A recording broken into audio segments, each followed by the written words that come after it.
Some men lose everything in a single moment. Ryan Carter lost everything slowly, 1 year at a time, one sacrifice at a time, until the morning his phone rang and a stranger's voice told him his father was gone. He stood in his kitchen, coffee going cold, his 6-year-old daughter drawing butterflies at the table, and felt absolutely nothing.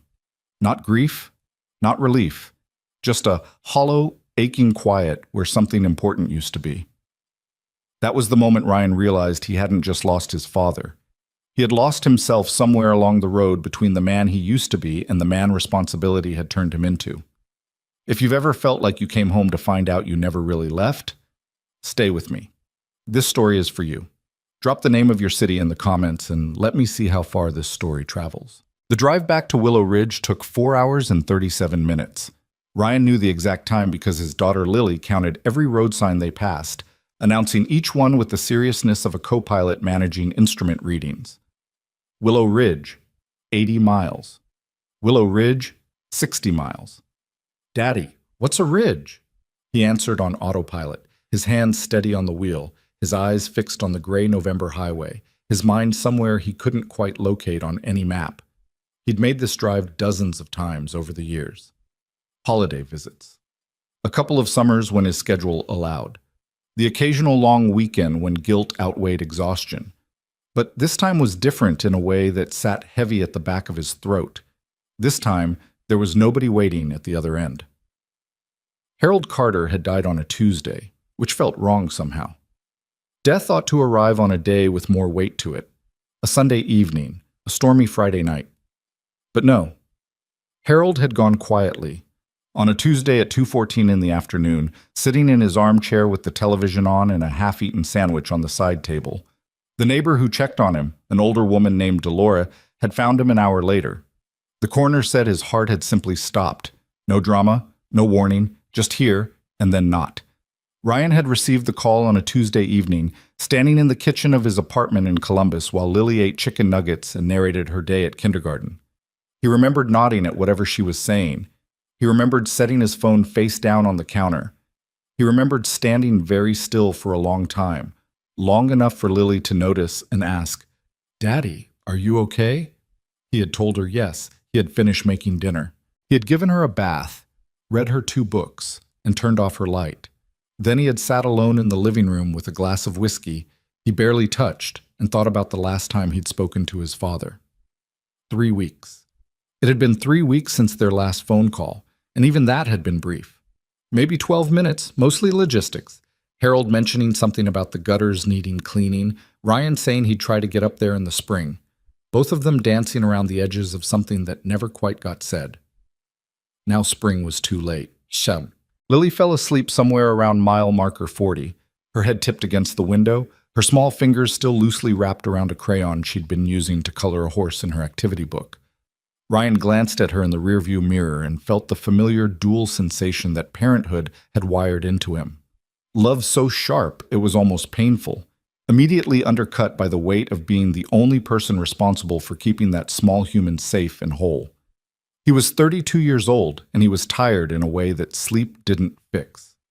He'd been tired for about 6 years, if he was being precise.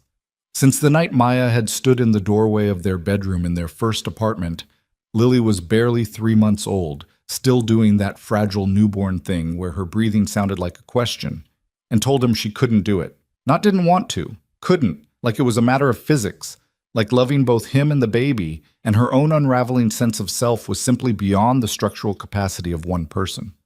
He hadn't fought it. That was the thing he still didn't fully understand about himself. He hadn't yelled or begged or spent weeks trying to fix it. He just looked at her, looked at the baby in the bassinet, and made the only calculation that mattered. Lily needed at least one person who would stay. So he stayed. And Maya left, first to her mother's in Portland, then gradually out of their lives in the quiet, incremental way that some people disappear. Not all at once, but in smaller and smaller portions until one day you realize the space they occupied has just become empty air. She sent birthday cards. She called sometimes. She was not a villain. She was just someone who had reached the limit of what she could carry, and Ryan couldn't find it in himself to hate her for it. He understood limits. He lived inside his own every single day. The sign appeared at dusk. Welcome to Willow Ridge, population 4,200. Ryan let out a breath he hadn't realized he was holding. The house looked smaller than he remembered. That was his first thought pulling into the gravel driveway. Not I'm home or he's really gone or any of the things he'd half expected to feel. Just the simple, slightly jarring observation that the white two-story house at the end of Merchant Lane looked like it had shrunk since he'd been away. Or maybe he had grown into different proportions, one or the other. The porch light was on. Dolores must have come by. Or maybe Harold had left it on a timer, the way he always used to when he expected company, a habit he'd maintained even after it became clear that Ryan's visits had grown further and further apart. Ryan sat in the car for a moment after turning off the engine. The November wind pushed dry leaves across the driveway.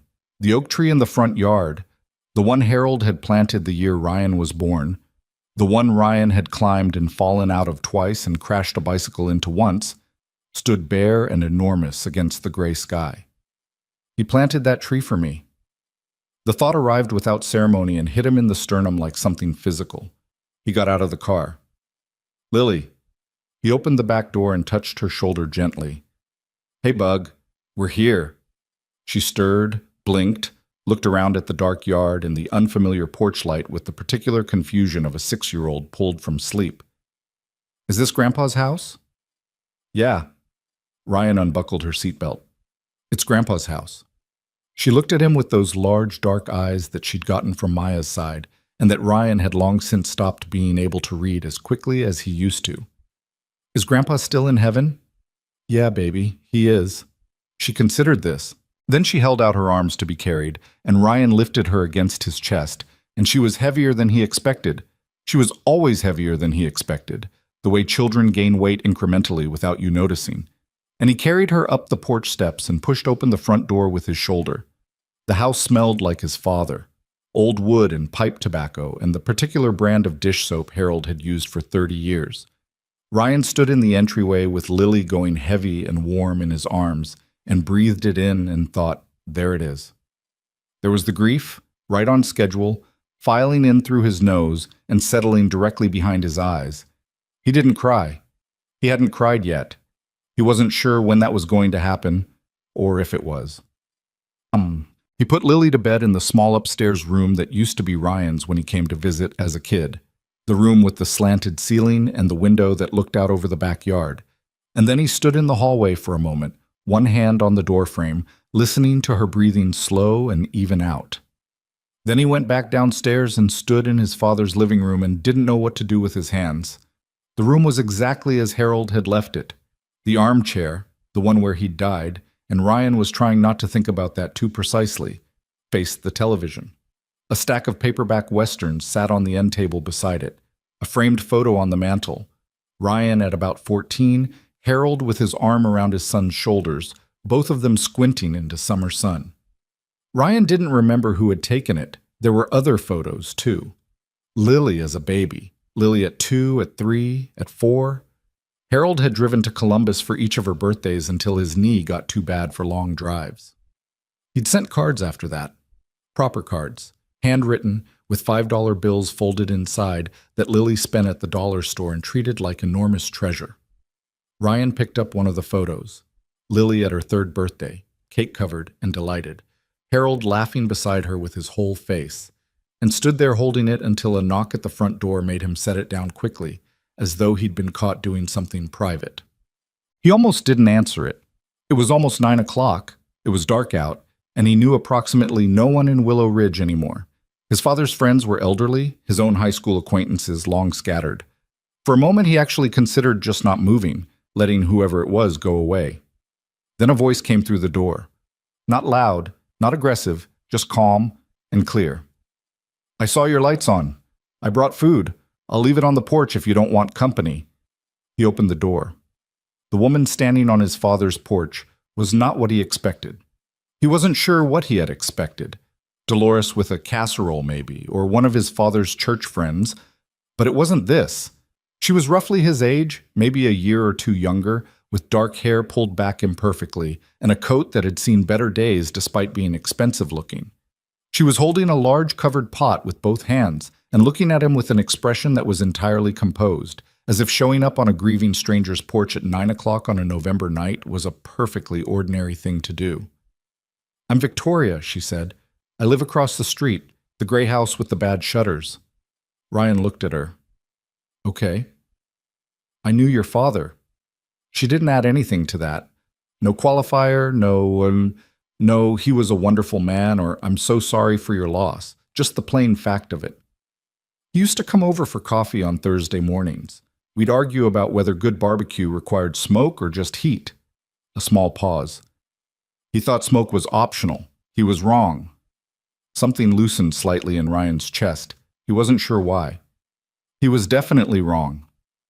"I made his pot roast recipe. He gave it to me about a year ago when I was having a bad week. I figured." She tilted the pot slightly. "You probably haven't eaten." He hadn't, actually. He'd fed Lily a peanut butter sandwich at a rest stop around 3 o'clock and then completely forgotten about himself. "I'm Ryan," he said, and stepped back from the door. She didn't stay long. That was the first thing about Victoria Langford that surprised him, and in the hours that followed he would find himself returning to it. The fact that she came in, set the pot on the stove, showed him where the bowls were. She knew his father's kitchen better than he did, which stung and also made him grateful. Told him the burner on the left ran hot, and the one on the right sometimes didn't catch on the first try, and then gathered her coat and said goodnight. She didn't linger, didn't fish for gratitude or conversation, didn't fill the silence with nervous talk about Harold or the funeral arrangements or whether Ryan had family coming in. She just came, helped in a practical and specific way, and left. "Thank you," Ryan said at the door. "Sure." She was already stepping off the porch. Then she stopped, turned back. "The upstairs bathroom has a slow drain. Your dad kept meaning to fix it. There's Drano under the sink, but it won't hold forever." A beat. "Also, the third porch step has a crack in it. Middle of the board. Don't let your daughter jump on it." Ryan stared at her. "How do you know I have a daughter?" "Your dad talked about her constantly." She said it simply, without sentimentality, as though it was just information. "He kept a drawing she made on his refrigerator. A horse, I think. Purple." Ryan's throat did something complicated. "Good night, Ryan," Victoria said. She crossed the dark street to the gray house with the bad shutters without looking back. He stood at the door for a moment after she disappeared inside. The wind moved the bare branches of the oak tree. Across the street, a light came on behind a window. He went inside and ate his father's pot roast standing at the kitchen counter, alone, in the too-quiet house, and it tasted like something he couldn't name, warm and specific and deeply familiar in the way that food sometimes carries memory inside it. He didn't sleep well. He hadn't slept well in years, if he was being honest, but that first night in Willow Ridge was its own particular kind of restless. The house made noises he'd forgotten. The settling creak of the second floor, the way the old furnace clicked and hummed before pushing heat through the ducts, the particular silence of a small town at 2 a.m. that was different from city silence in ways he couldn't articulate. He lay on top of the covers in his father's bed. He couldn't make himself sleep in it, so he dragged a blanket to the couch, then given up on that too around midnight and moved to the guest room, and stared at the ceiling and thought about time. About the 12-minute phone call 3 weeks ago. About the 3 weeks before that when he'd meant to call and hadn't, because there was always something, Lily's school thing, a deadline, the particular brand of exhaustion that accumulates when you are the only adult in a household and everything that breaks or falls or fails is yours alone to handle. He thought about his father at 14 driving him to baseball practice in the old truck with the broken radio, both of them singing badly to a song neither of them knew the words to. Harold had never remarried after Ryan's mother died. Ryan had been 8. He understood now, in a way he hadn't then, what kind of weight his father had carried, understood it in the bones. I should have called more. It was not a new thought. He'd had it before, the way you do when you know something is true. But the knowing doesn't change what you actually do, because life has this way of filling up every available hour with immediate demands until the important things get filed under. Later and later becomes too late. At some point before dawn he fell into a light, uncertain sleep. He dreamed about nothing he could remember. When he woke, the room was full of cold gray light, and Lily was standing in the doorway in her pajamas holding her stuffed rabbit and looking at him with an expression of patient curiosity. "Daddy, there's frost." "Yeah?" "On the windows. It looks like lace." She considered this. "Can we make pancakes?" "Sure, Bug." He found the flour in his father's pantry. He found the syrup in the cabinet above the stove. He made pancakes that were slightly uneven and a little dark on one side because, as Victoria had warned him, the left burner ran hot. Lily ate 3 of them and declared the house cozy, which was the last word Ryan would have chosen, but which he also found, in some small way, fortifying. Victoria came back the next morning. He was on the porch with a mug of coffee he'd made from the ancient French press in the back of his father's cabinet. Harold had apparently gone through a coffee phase at some point that Ryan had missed entirely. When the gray house across the street opened its door and Victoria emerged in jeans and a heavy flannel shirt with 2 travel mugs in her hand, she crossed the street without ceremony. "I wasn't sure if you had coffee," she said, offering one of the mugs. Ryan held up his own mug.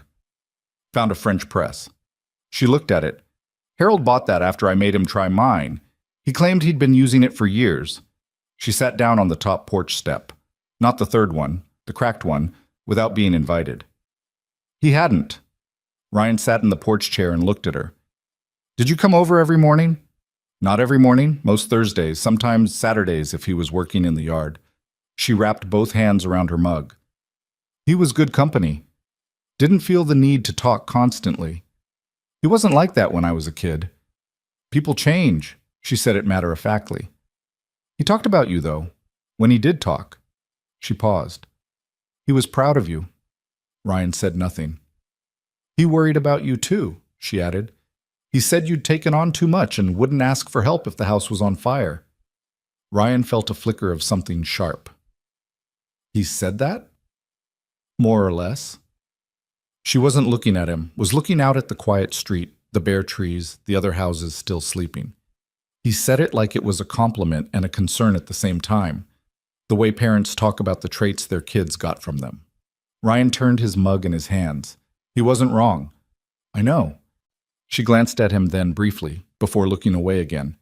"I could tell that about you in about 30 seconds last night. That's fast. I'm good at reading people. No arrogance in it, just the flat statement of fact. It's a professional hazard." He'd looked her up. He wasn't going to pretend otherwise. After she'd left the night before, after the pot roast, sometime around 11 o'clock when he couldn't sleep and his phone was in his hand anyway. Victoria Langford. He'd expected to find, he wasn't sure what he'd expected. Something, maybe a local business, a real estate office, a restaurant. What he'd found was considerably more than that. Langford Capital, Langford Properties, Langford Development Group. A business profile in Forbes from 2 years ago. The Quiet Builder. How Victoria Langford turned a $40,000 loan into a $3.2 billion empire. A photo of her at a conference podium, looking completely composed in a way that seemed at odds with the woman currently sitting on his crumbling porch step in a flannel shirt with a travel mug. He'd almost said something about it. "I looked you up." But it felt like the wrong move. Presumptuous, like telling someone you'd read their mail. "What's your professional hazard?" he asked instead. "Building things." She stood, brushed off her jeans. "Speaking of which," she looked at the porch. "That railing on the right side is pulling away from the post. If someone leans on it wrong, they're going down." She looked at him. "Do you have tools?" "I have no idea what's in that garage." Harold kept everything organized by function and age. She moved toward the garage door at the side of the house. "I'll show you." And that, Ryan would later think, was how it started. Not with a grand gesture or a significant moment. Not with anything that felt, in the living of it, like a beginning. Just a woman who knew where his dead father kept his tools, leading him into a garage that smelled like motor oil and sawdust. And the two of them spending the next 3 hours pulling things from shelves and identifying what was salvageable and what needed replacing. The garage was a revelation. Harold had been, it turned out, a serious collector of tools in a way Ryan had never known about, or had known about in the abstract but never paid attention to. Organized by category, labeled in Harold's precise handwriting, maintained with the kind of care most people reserve for things of significant monetary value. There were things in that garage that had belonged to Ryan's grandfather. Hand planes, a set of chisels in a worn leather roll, a level so old it used a bubble of actual liquid instead of digital sensors. Ryan picked up the level and looked at it. "He taught me how to hang a door with that," Victoria said, from where she was going through a cabinet of screws and hardware. "Last winter, the door to my mudroom was sticking." Ryan set the level back down carefully. "He never mentioned you." "We weren't dramatic about it." She found something in the cabinet, a package of lag screws, and held them up. "These'll work for the railing." "He mentioned you," Ryan corrected himself. "He mentioned a neighbor, said someone across the street kept his company. I didn't ask questions." A pause. "I should have asked." Victoria looked at him for a moment. She didn't say it's okay or don't be hard on yourself or any of the things people said when they were trying to make you feel better at the cost of honesty. She said, "Yeah, you probably should have." And somehow that was more comforting than the alternative. They fixed the railing. It took most of the morning and a trip to the hardware store in town, where two different people recognized Ryan as Harold's son and offered condolences that he received with the polite numbness he'd been maintaining since the phone call. Victoria drove because she knew the back roads, and Ryan's rental car, GPS, kept trying to send him down a road that, as Victoria put it, had been closed since 2019, and the mapping companies will figure that out eventually. At the hardware store, she deferred to him on every purchase. Didn't presume, didn't manage. But when he picked up the wrong weight of screw, she said that's too light for load-bearing without hesitation, and he took her word for it without hesitation. And there was something easy in that exchange that he hadn't experienced in a long time. In the car on the way back, Lily, in the back seat, eating a granola bar she'd charmed out of the hardware store owner, Victoria asked, "How long are you planning to stay?" "I'm not sure." Ryan watched the bare fields past the window. "I need to sort out the estate, figure out what to do with the house." "Are you selling it?" "I don't know yet." He didn't. He'd been avoiding that question for 4 days because the answer required him to make a decision about what he wanted, and he'd spent so long not thinking about what he wanted that the muscle had atrophied. Victoria didn't push. She changed the subject by pointing out a barn that had been there since before either of them was born and was now listing at an angle that made it a question of when rather than if. Lily immediately wanted to know if it was haunted, and they spent the rest of the drive inventing increasingly elaborate haunted barn mythology at Lily's enthusiastic direction. In the driveway, after Lily had run ahead to the porch, Victoria paused. "For what it's worth," she said, "it's a good house. Harold kept it up as best he could, but it needs work. The kind that makes it worth keeping." Ryan looked at the house. The cracked porch step, the sagging gutter on the left side, the window upstairs that he'd noticed was slightly out of plumb, the siding that needed paint in 3 or 4 places. "Yeah," he said, "it does." She left after that. He fixed the porch step that afternoon, with Lily handing him tools in the wrong order with complete confidence, and when he was done, he stood on it deliberately, testing it, feeling it hold, and thought about his father building this porch 40 years ago, before Ryan existed, before any of what came after. The step held. The first week passed in a strange mixture of practicality and grief. There were things to be handled. Harold's estate was simple, a small life insurance policy, the house and its contents, a savings account with enough in it to cover the funeral and a little left over. Ryan handled the calls and the paperwork with the same systematic efficiency he brought to every obligation, because efficiency was what he had when feeling was too complicated to be operational. Between obligations, there was the house. Victoria came by every morning. Ryan stopped being surprised by this around the 3rd day and started making 2 mugs of coffee by default, which she noticed and didn't comment on. He was learning, a particular talent for not commenting on things that a different person would have made into a moment. She noticed things. She noticed a lot. But she was selective about which observations she shared, which made the ones she did share feel more deliberate and more true. She knew the house. She'd been inside it dozens of times over the years, Enough to know that the third bedroom had a window that didn't latch properly and let in cold air, that the water heater was original to the house and running on borrowed time, that the kitchen floorboards had two soft spots near the sink that had been soft since at least 2019. She knew these things because Harold had talked about them, and because occasionally she had helped him address them, a fact that Ryan absorbed slowly, the image of his father and this woman working together on practical problems becoming more detailed and specific with each new piece of information. It was, he realized, a portrait of his father he'd never had. What was he like? Ryan asked one morning. They were at the kitchen table, his father's paperwork spread between them. Victoria had offered to help him sort through it, and he'd accepted because two sets of hands made it faster, and because, if he was being honest, he didn't want to do it alone. In these last few years, what was he actually like? Victoria thought about it.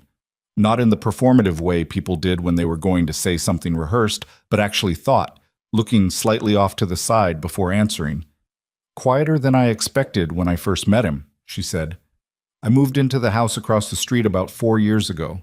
He came over the second day with a jar of jam, peach, from Farmer's Market, and introduced himself like it was 1955. Very formal. I'm Harold Carter. I've lived here 31 years. Welcome to the neighborhood. A small smile. But underneath that, he was funny, dry. He'd let things sit and then say something that caught you completely off guard. Ryan nodded. He knew that version of Harold. He'd seen it in childhood, and then somewhere along the way had stopped recognizing it, had started relating to his father as an obligation rather than a person. He was lonely, Victoria said. Not cruelly, just plainly. Not in a way he'd ever say out loud, but he was. He had friends, people at the hardware store, in the diner. Everyone knew him. But that's different from having someone who actually knows you. She looked at the papers in front of her. He knew you loved him. He said it differently than that, but that's what he meant. Ryan's hands went still on the documents. He said you were the kind of man who shows love by handling things, Victoria said, by taking care of problems. He said he just wished he could have told you that you didn't have to handle everything alone all the time. The kitchen was very quiet. He said that? Ryan's voice came out steadier than he felt. About 6 months ago. We were on the porch, and he was watching a family across the street with little kids running around, and he got this look. And then he said it. She stacked a set of papers and set them to one side. I thought you should know. Ryan nodded. He looked at the table. He didn't trust his face right now. Okay, he said after a moment. Okay. Victoria gave him a few minutes of silence, which was the right thing to do, and then asked a practical question about whether he'd found the deed to the house yet, which was also the right thing to do, and Ryan pulled himself back to the surface and answered it. Get. Lily adored her almost immediately. Ryan had been mildly anxious about this. Lily had opinions about people, strong and early-forming opinions, and the people she'd decided she didn't like for reasons she couldn't entirely articulate had never managed to overcome that initial verdict, no matter what they did. He'd watched adults do everything right around his daughter and still fail to crack whatever she'd decided about them in the first 30 seconds. Victoria had walked into the house on the third day, been introduced to Lily as Daddy's friend from across the street, and had crouched down to Lily's level and said, "Your dad says you know a lot about horses." Lily had regarded her with enormous suspicion. "I know some things." "I know 0 things," Victoria said. "Is the purple horse in that drawing realistic, or is that artistic license?" "Purple isn't a real horse color," Lily said, in the tone of someone delivering news they found personally embarrassing. "I know that now. I made it purple because I wanted to. That's called creative." "That's a good reason," Victoria said, and stood up without making a big deal of it. By dinner, she was teaching Lily her father's card game, a simple rummy variant Harold had apparently played with every child he'd ever encountered. And Lily was utterly focused and taking it very seriously. Ryan watched them from the kitchen doorway while the pot roast leftover heated on the stove. He wasn't sure what he felt exactly. Gratitude, partly. Something more complicated underneath it. The furnace broke on the 6th day. Not catastrophically. Not a gas leak or a fire hazard, but it stopped producing heat around 4 in the morning, and Ryan woke at 6 to a house that had dropped to 52 degrees and a daughter who had piled every blanket she could find on top of herself and was still cold. He called the heating company in town, was told the earliest available appointment was 2 days out, and spent 20 minutes on the phone failing to persuade them otherwise. He texted Victoria because she knew everything about the house and figured she might know a workaround. Her response came in 4 minutes. Is it the pilot or the igniter? If pilot, I can relight it. Come get me. She was at the door in 3 minutes, in a coat over pajamas and boots she clearly hadn't tied properly.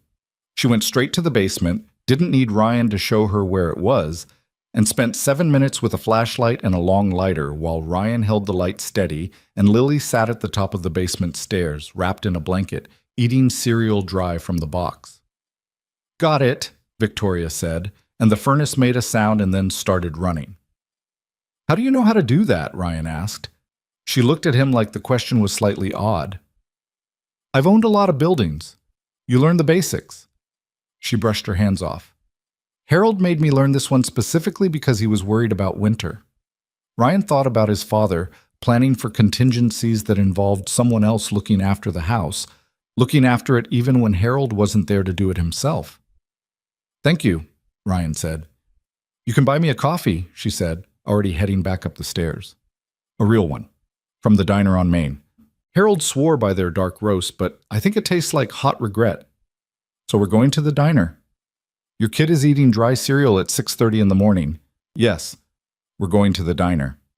The diner was called Rosie's, which it had been called since 1987, and apparently would continue to be called despite the fact that Rosie herself had retired to Sarasota in 2012, and the current owner was a 50-year-old man named Dale, who made very good eggs and had no interest in changing the sign. The three of them took a booth by the window. Lily ordered pancakes shaped like a bear, which Dale made with what appeared to be genuine enthusiasm. Ryan ordered eggs and toast. Victoria ordered what Dale described as the usual without Ryan asking what that meant.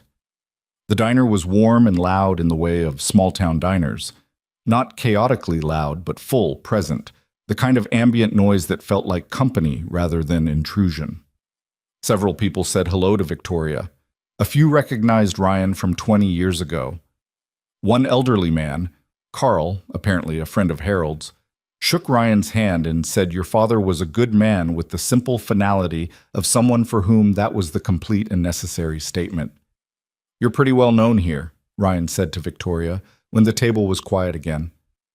I've lived here 4 years, small town. She shrugged. They were suspicious of me at first. Out-of-towner with money, bought the nice house, but I showed up to things, helped with things. Eventually they got used to me. Where are you from originally? Pittsburgh. She said it with the flat effect of someone who neither loved nor hated the answer. Grew up there.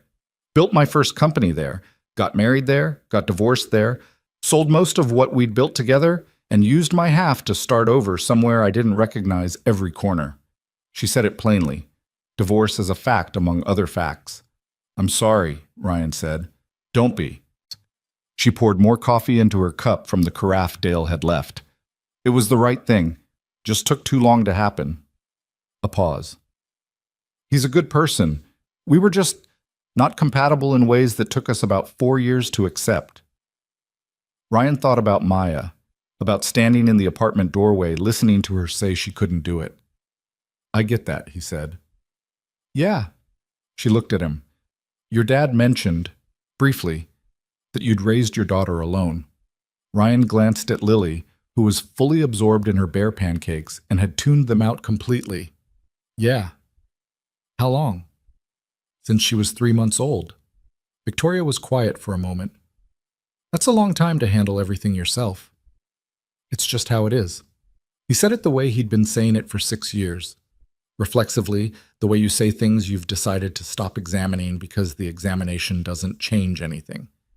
Victoria looked at him steadily. She had a way of looking at people that wasn't aggressive or invasive, Doug. Just very direct.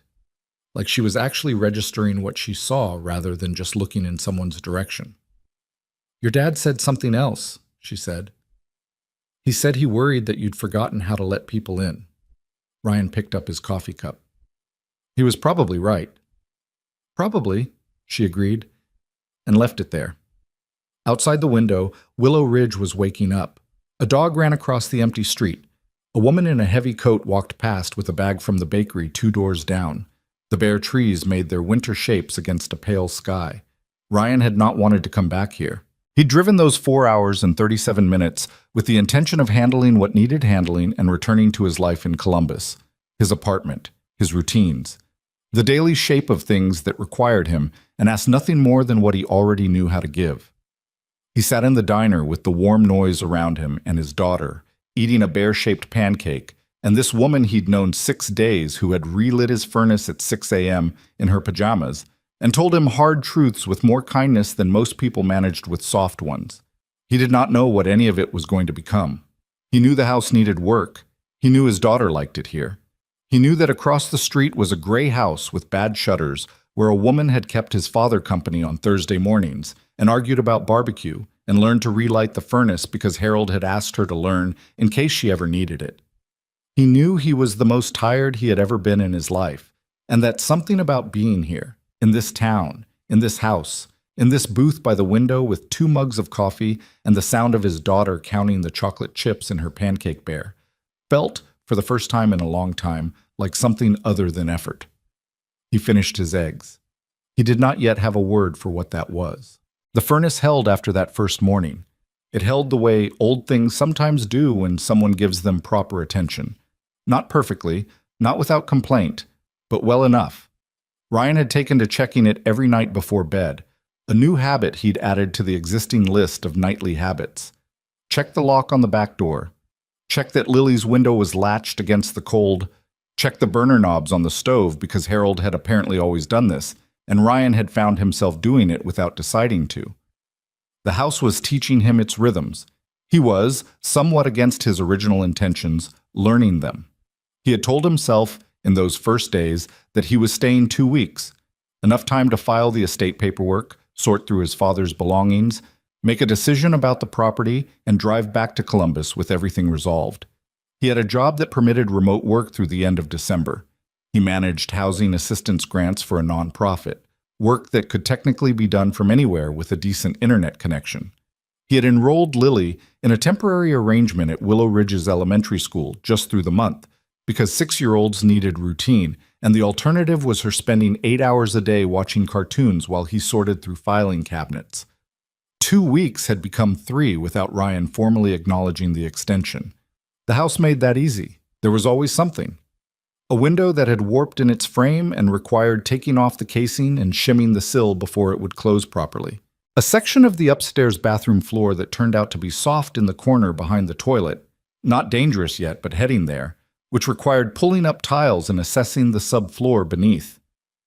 The kitchen sink supply line, which had been weeping a slow leak under the cabinet for what looked like years, had left a stain on the cabinet floor and needed the shutoff valve replaced before anything else could be fixed around it.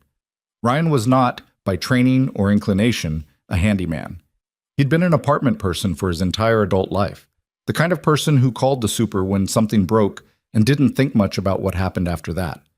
But he'd grown up in this house, which meant he'd grown up watching Harold Carter approach problems with a particular kind of methodical patience. Measure twice, cut once, don't force what isn't ready to give. He found to his own surprise that the knowledge had been sitting in him all along, dormant, waiting for circumstances that required it. He also had Victoria.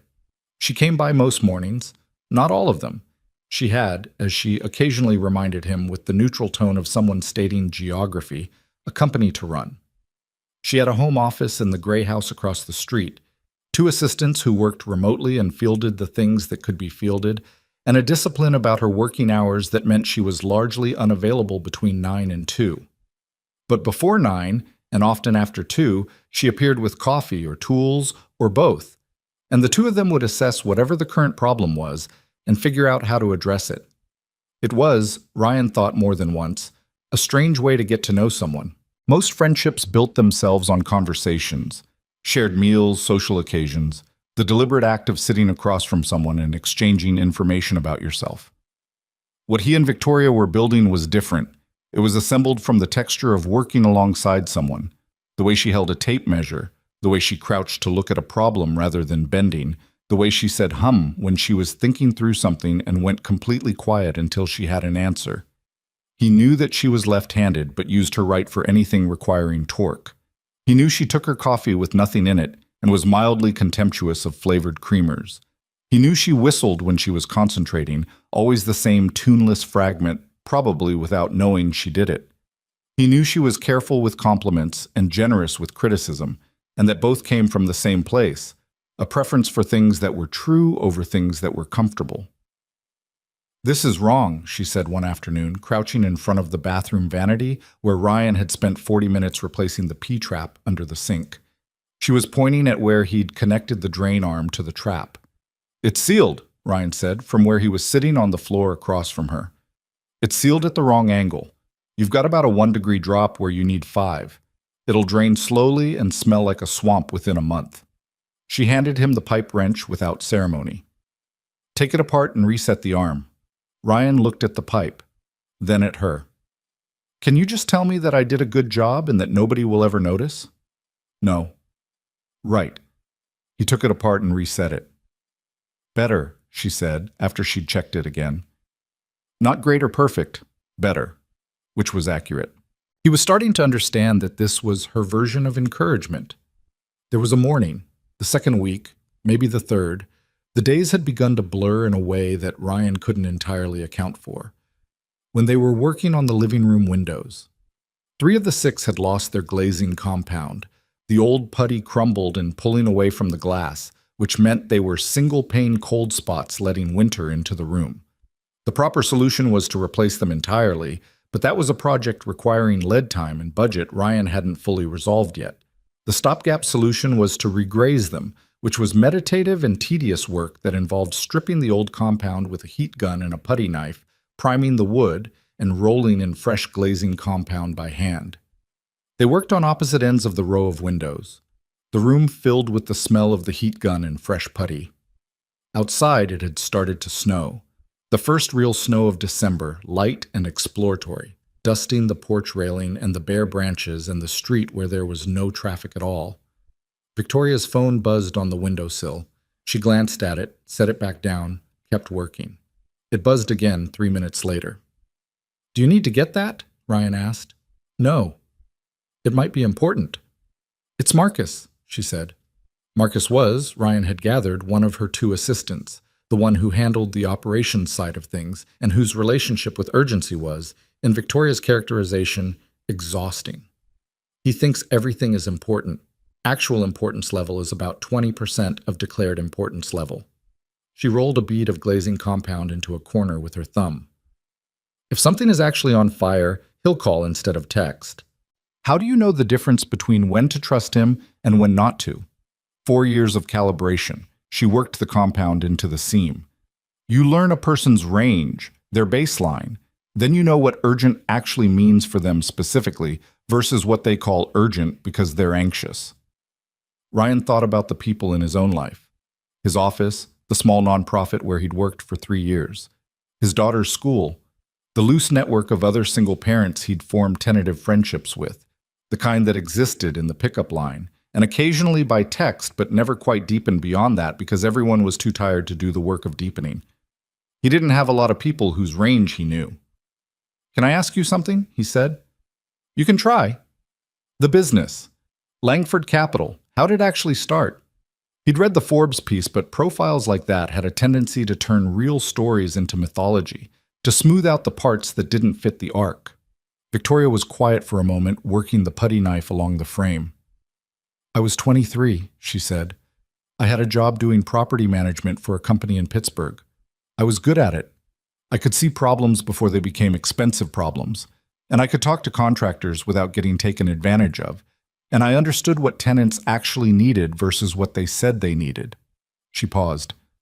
"My boss at the time was a man who was not good at any of those things, but who had the money and the name, and I watched him make bad decision after bad decision and thought, I could do this, not better, maybe, but differently."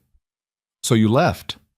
"I left, and I borrowed $40,000 from my aunt in Allentown, and I bought a duplex in a neighborhood everyone thought was going nowhere. She allowed a small, dry sound that wasn't quite a laugh. Everyone was wrong about the neighborhood. And then? And then I sold that duplex 2 years later at double what I paid, bought a 6-unit, sold that, bought something bigger. It compounds. At a certain point, the decisions are very large and the stakes are proportionally terrifying, and you just have to be more right than you are wrong. She set the putty knife down and looked at what she'd done, assessing it. It's not glamorous. People think it is because of the numbers, but it's mostly spreadsheets and site visits and contractor calls and mediating between people who disagree about things that matter a lot to them specifically and not at all in the broader scheme. You make it sound boring. Most things are, from the inside. She picked the putty knife back up. The outside is where things look interesting. From inside any job, it's mostly just the work. Ryan thought about his own work: housing assistance grants, paperwork, phone calls, the careful documentation of need and resource and distribution. It was not glamorous from any angle, but he'd found, somewhere around year 2, that he was suited to it. That the particular skill of identifying what people actually needed and finding the mechanism to provide it was something he did well, and that the doing of it well was its own form of satisfaction that didn't require anyone to find it interesting. "Your dad knew about the business," Victoria said. "I told him when I moved in. He looked at me for a second and then said, 'Well, you better not let it make you complicated.'" A pause. I asked him what he meant, and he said, "Some people get successful and it starts to be the most interesting thing about them. Don't let that happen to you." Ryan's chest did the thing it kept doing, that tightening, whenever Harold appeared in conversation, still present, still speaking through other people's memories. "That sounds like him," Ryan said. He was right. Victoria looked out at the snow. "I've met a lot of people whose money became the primary fact of them. They got boring, self-referential. Everything looped back to what they'd done and what they had." She shook her head slightly. "That's not a life. That's a resume." They worked in silence for a while, the snow falling outside, the heat gun warming the old wood, the smell of fresh compound filling the room. "Do people know?" Ryan asked. "In town, what you do?" "Some do. Dale at the diner figured it out pretty early. He's smarter than the setup gives him credit for. Dolores knew from the start. Most people know I work in real estate and that I have money, and they're not rude about it, which is all you can really ask." She shrugged. "I don't hide it, but I don't lead with it either. What I do isn't who I am." Ryan looked at her profile. She was focused on the window, the light from outside catching the planes of her face. He had the thought, registered it, noted it, and set it aside, that she was genuinely beautiful in a way that had nothing to do with effort or performance. It was just there, like the house's good bones were just there, under the things that needed fixing. He turned back to his window. "The glazing on yours is better than mine," he said. She glanced over at his window. "It's fine." "You told me fine means 55%. I said that about coffee. This is different." She looked again. "It's maybe 65%. That's almost the same thing." "Do you want me to fix it?" "Yes, but I want to watch how you do it so I can do it myself next time." She moved to his section of window and showed him, and he watched, and the third window came out better than the second, and the fourth better than the third, and by the sixth they were arguing in good humor about whose was objectively superior, and Lily arrived home from school in the middle of it and dropped her backpack in the doorway, and looked at the two of them debating window glazing with the expression of a 6-year-old who had decided that the adults in her life were mildly ridiculous, but probably harmless. "Can we have soup?" Lily asked. "Yes," Ryan said. "Victoria, do you want soup?" Victoria looked at Lily, then at Ryan. "Am I being invited to soup?" "Yes," Lily said, as if this was obvious, and went to hang up her coat. Victoria looked at Ryan. He looked back. "She invited you to soup." "I heard that." She looked down at the glazing compound on her hands. "I should wash up." She stayed for soup. She stayed for the card game after soup. She stayed until Lily fell asleep on the couch mid-deal, which happened sometimes when she'd had a long day at school and the house was warm, and Ryan carried his daughter to bed while Victoria cleared the cards from the table and washed the soup bowls without being asked. He came back downstairs to find her at the kitchen sink, dish towel over her shoulder, the bowls already drying on the rack. "You don't have to do that," he said. "I know." She dried her hands and folded the towel over the oven handle. She looked tired in a way she didn't usually let show. Not exhausted, but the kind of tired that comes from letting your guard down around people enough to feel things. It was a different kind of tired than what Ryan usually saw on her face, and seeing it made him feel unexpectedly trusted. "She's a great kid," Victoria said. "She's a strange and specific person," Ryan said, "which I mean as a compliment." "So is she." Victoria picked up her coat from the chair where she'd draped it. "She told me at dinner that she's decided horses can understand French because they originated in Europe. She's been working on that theory for 2 weeks. I haven't had the heart to get into it." "I wouldn't either." She pulled the coat on. "Let her have the horses speaking French. There's time for being wrong later." She said it with a kind of lightness, but also not. The way people say things that have some weight to them, but are choosing not to announce the weight. "Were you always like this?" Ryan asked. She looked at him. "Practical," he clarified. "Clear. Like you've already thought about most things." She considered the question seriously, which was something he'd noticed about her. She didn't deflect personal questions with jokes or modesty. She just thought about them and answered what she actually thought. "I don't think I was when I was young," she said. "I think I spent a lot of my 20s learning to read people and situations because I needed to professionally. And then it started to carry over into everything else." A pause. "My ex-husband used to say I approached everything like a building inspection, looking for what was structurally unsound." She said it without bitterness, just as information. He meant it as a criticism. "I've come to think he was right, but I don't think it's a problem." "It's useful," Ryan said. "Sometimes." She buttoned her coat. "Sometimes people just want you to look at something and say, 'It's beautiful,' without telling them the foundation is cracked."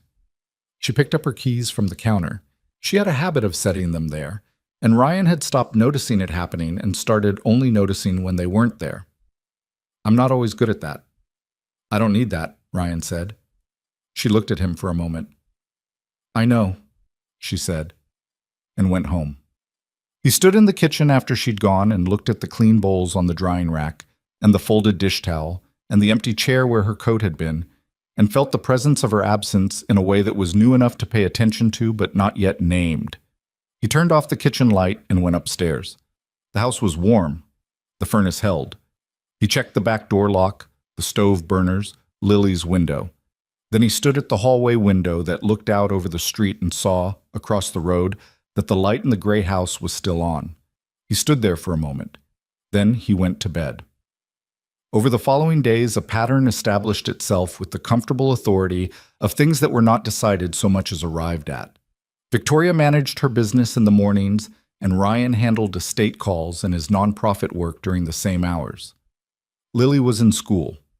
In the afternoons, they converged on whatever the house needed next and worked until the light went, and Lily came home, and the day pivoted into its domestic second half. Sometimes Victoria stayed for that second half, and sometimes she didn't, and in neither case did anyone make a comment about it either way, which was its own form of ease.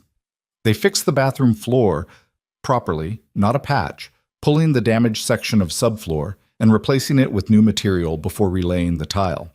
That took 4 days and required Ryan to spend an evening on YouTube watching tutorials about tile cutting while Victoria sat at the kitchen table working through a site review for a property in Harrisburg and occasionally called out corrections to whatever he was watching. That guy holds the cutter wrong. He's going to chip it. He did chip it 3 minutes later, and Ryan laughed and Victoria said called it without looking up. They fixed the upstairs window that didn't latch, and in the process of shimming the frame discovered that the original window had been installed with a 1/4-inch twist that had been masked by layers of paint for decades, and was probably the reason the upstairs bathroom always felt cold no matter how high the heat ran. Air was getting in past the frame itself. That discovery turned into 2 days of work they hadn't planned on, stripping paint, resetting the frame, resealing it properly. "I didn't plan on doing this today," Ryan said, on the second afternoon, kneeling on the bathroom floor with a tube of sealant. "Nobody plans on doing the right thing," Victoria said. "They plan on doing the convenient thing and then find out later what the right thing was." Ryan applied the sealant bead along the frame and pressed it flat with a gloved finger. Is that a principle of building or a principle of life? Probably both. She was holding a flashlight on the gap he was sealing. Your dad put off fixing this window for 2 years. He knew it was wrong. He kept meaning to get to it. He put a lot of things off. So do most people. She angled the flashlight. Get the corner. You're leaving a gap. He got the corner. The afternoon the kitchen sink cabinet finally got its replacement shutoff valve was the afternoon Lily came home from school in tears, which was startling because Lily was not, as a rule, a crier. She was a frowner, a brooder, someone who processed upset through very long silences and occasional terse questions. Actual tears meant something specific had happened. Ryan was under the sink when he heard the front door and then the sound of Lily's feet on the stairs, faster than usual. He extracted himself from the cabinet and found Victoria already in the kitchen doorway, having come in behind Lily without Ryan hearing. She didn't want to come in, Victoria said quietly. I met her at the end of the driveway. She was just standing there. Ryan went upstairs. Lily was on her bed, rabbit clutched against her chest, face turned toward the wall. He sat on the edge of the bed and waited. He'd learned over 6 years that trying to get Lily to talk before she was ready was counterproductive. It made her go further in, not come out. About 4 minutes in, she said, "A girl in my class said I don't have a real family." Ryan kept his voice level. What does she think a real family is? A mom and a dad. A pause. She said it in front of everyone. That was unkind. Lily was quiet. Then, is she right? No. Ryan said it without hesitation. Family is whoever loves you and shows up. That's the whole definition. Everything else is extra. Lily considered this. You show up. Every time. And Victoria shows up. Another pause, assessing. Is Victoria family? Ryan sat with that for a second. She's important, he said. What that means, we'll figure out as we go. Lily turned over and looked at him. Her eyes were red, but she'd stopped crying. She had Harold's jaw. Ryan could see that now in the profile, the same particular set to it that meant, I've decided something and I'm going to sit here and wait until the situation catches up to my decision. Okay, she said. Then, can I have a snack? Yeah, Bug. Downstairs, Victoria had finished the shut-off valve without being asked and was cleaning up the cabinet with a rag. She looked up when Ryan came back into the kitchen. He told her, briefly, what Lily had said. Not all of it, but enough. Victoria's expression did something that wasn't quite sadness and wasn't quite anger. Something quieter than either, with more edges. Kids are sometimes brutal without knowing it, she said. Yeah. She went back to cleaning the cabinet. Is she okay? She will be. She's got a long memory for things like this. She'll think about it for a while. Ryan leaned against the counter. She asked if you were family. Victoria went still for a moment, rag in hand. Then she resumed, slower. What did you tell her? That you're important, and that we'd figure out what that means as we go. Victoria didn't say anything for a moment. She folded the rag and set it on the counter with a deliberateness that suggested she was buying herself a few seconds. That's honest, she said finally. I try to be honest with her. He paused. Even when I don't know the answer yet. Victoria looked at him then. Just looked. The direct taking stock look she had that he'd gotten used to, that he no longer felt the need to look away from. That's a good way to parent, she said. I'm figuring it out. Everyone is. She picked up the rag and tossed it in the bucket. Valves in. Give the supply line a test before you put the cabinet back. He did. It held. No drip, no weep, nothing. Just a solid shutoff that would do the job it was meant to do without complaint. He put the cabinet back. He was screwing in the last hinge when Victoria said, from the table where she'd sat down with her coffee, I wasn't able to have children. My ex and I tried for a couple of years. She said it in the same register she used for everything. Factual, unadorned, not asking for anything. It wasn't possible. And then the marriage stopped being possible for other reasons. She looked at her coffee cup. I adjusted to it. You do. Ryan put down the screwdriver. He turned to look at her. She was looking at the table, at her own hands around the cup. She wasn't distressed. She wasn't performing any version of distress, but she was real in a way she didn't always let herself be in his presence, and he understood that she was offering him something, not asking him to respond in any particular way, just putting a thing on the table. In the way she had shown him how to fix a window by doing it alongside him, she was showing him something else now by just saying it plainly. "I'm sorry," he said, and meant it in the honest, small way rather than the reflexive way. "It's okay." She looked up. "Lily is something else, Ryan. The way she talks. The way she thinks." A pause. "Your dad talked about her the same way, like she was this specific, remarkable person.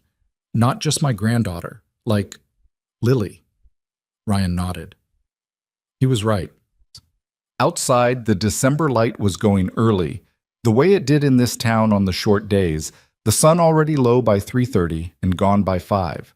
The kitchen was warm. Somewhere upstairs, Lily had apparently recovered enough to start singing something.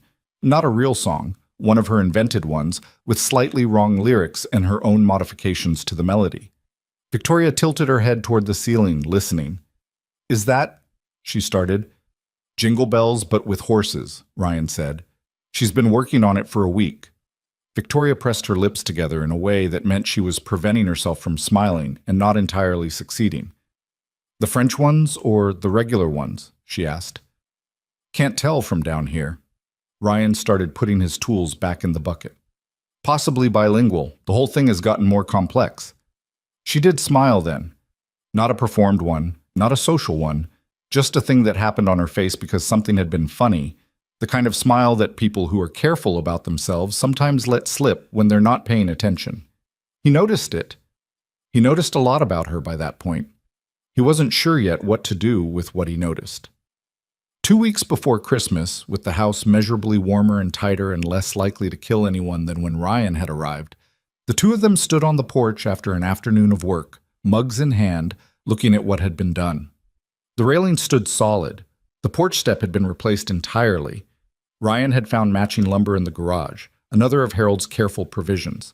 The siding had a first coat of primer in the 3 places where the paint had failed. The gutters on the left side were cleared and reseeded. The house looked like a house that was being taken care of. "It looked like this when he moved in," Victoria said. "He showed me a photo once. Black and white, 1970-something. The porch was exactly this color." Ryan looked at the porch, at the street, at the oak tree his father had planted. "I've been thinking about staying," he said. He hadn't said it out loud before. He'd been thinking it for about 10 days, moving the idea around in the back of his mind the way you move something fragile, carefully checking it from different angles before committing to setting it down. Victoria looked at him. "Not because I don't have a life in Columbus," he said, "but because I don't know if what I have in Columbus is actually a life, or if it's just a set of logistics I'm managing." He looked at the oak tree.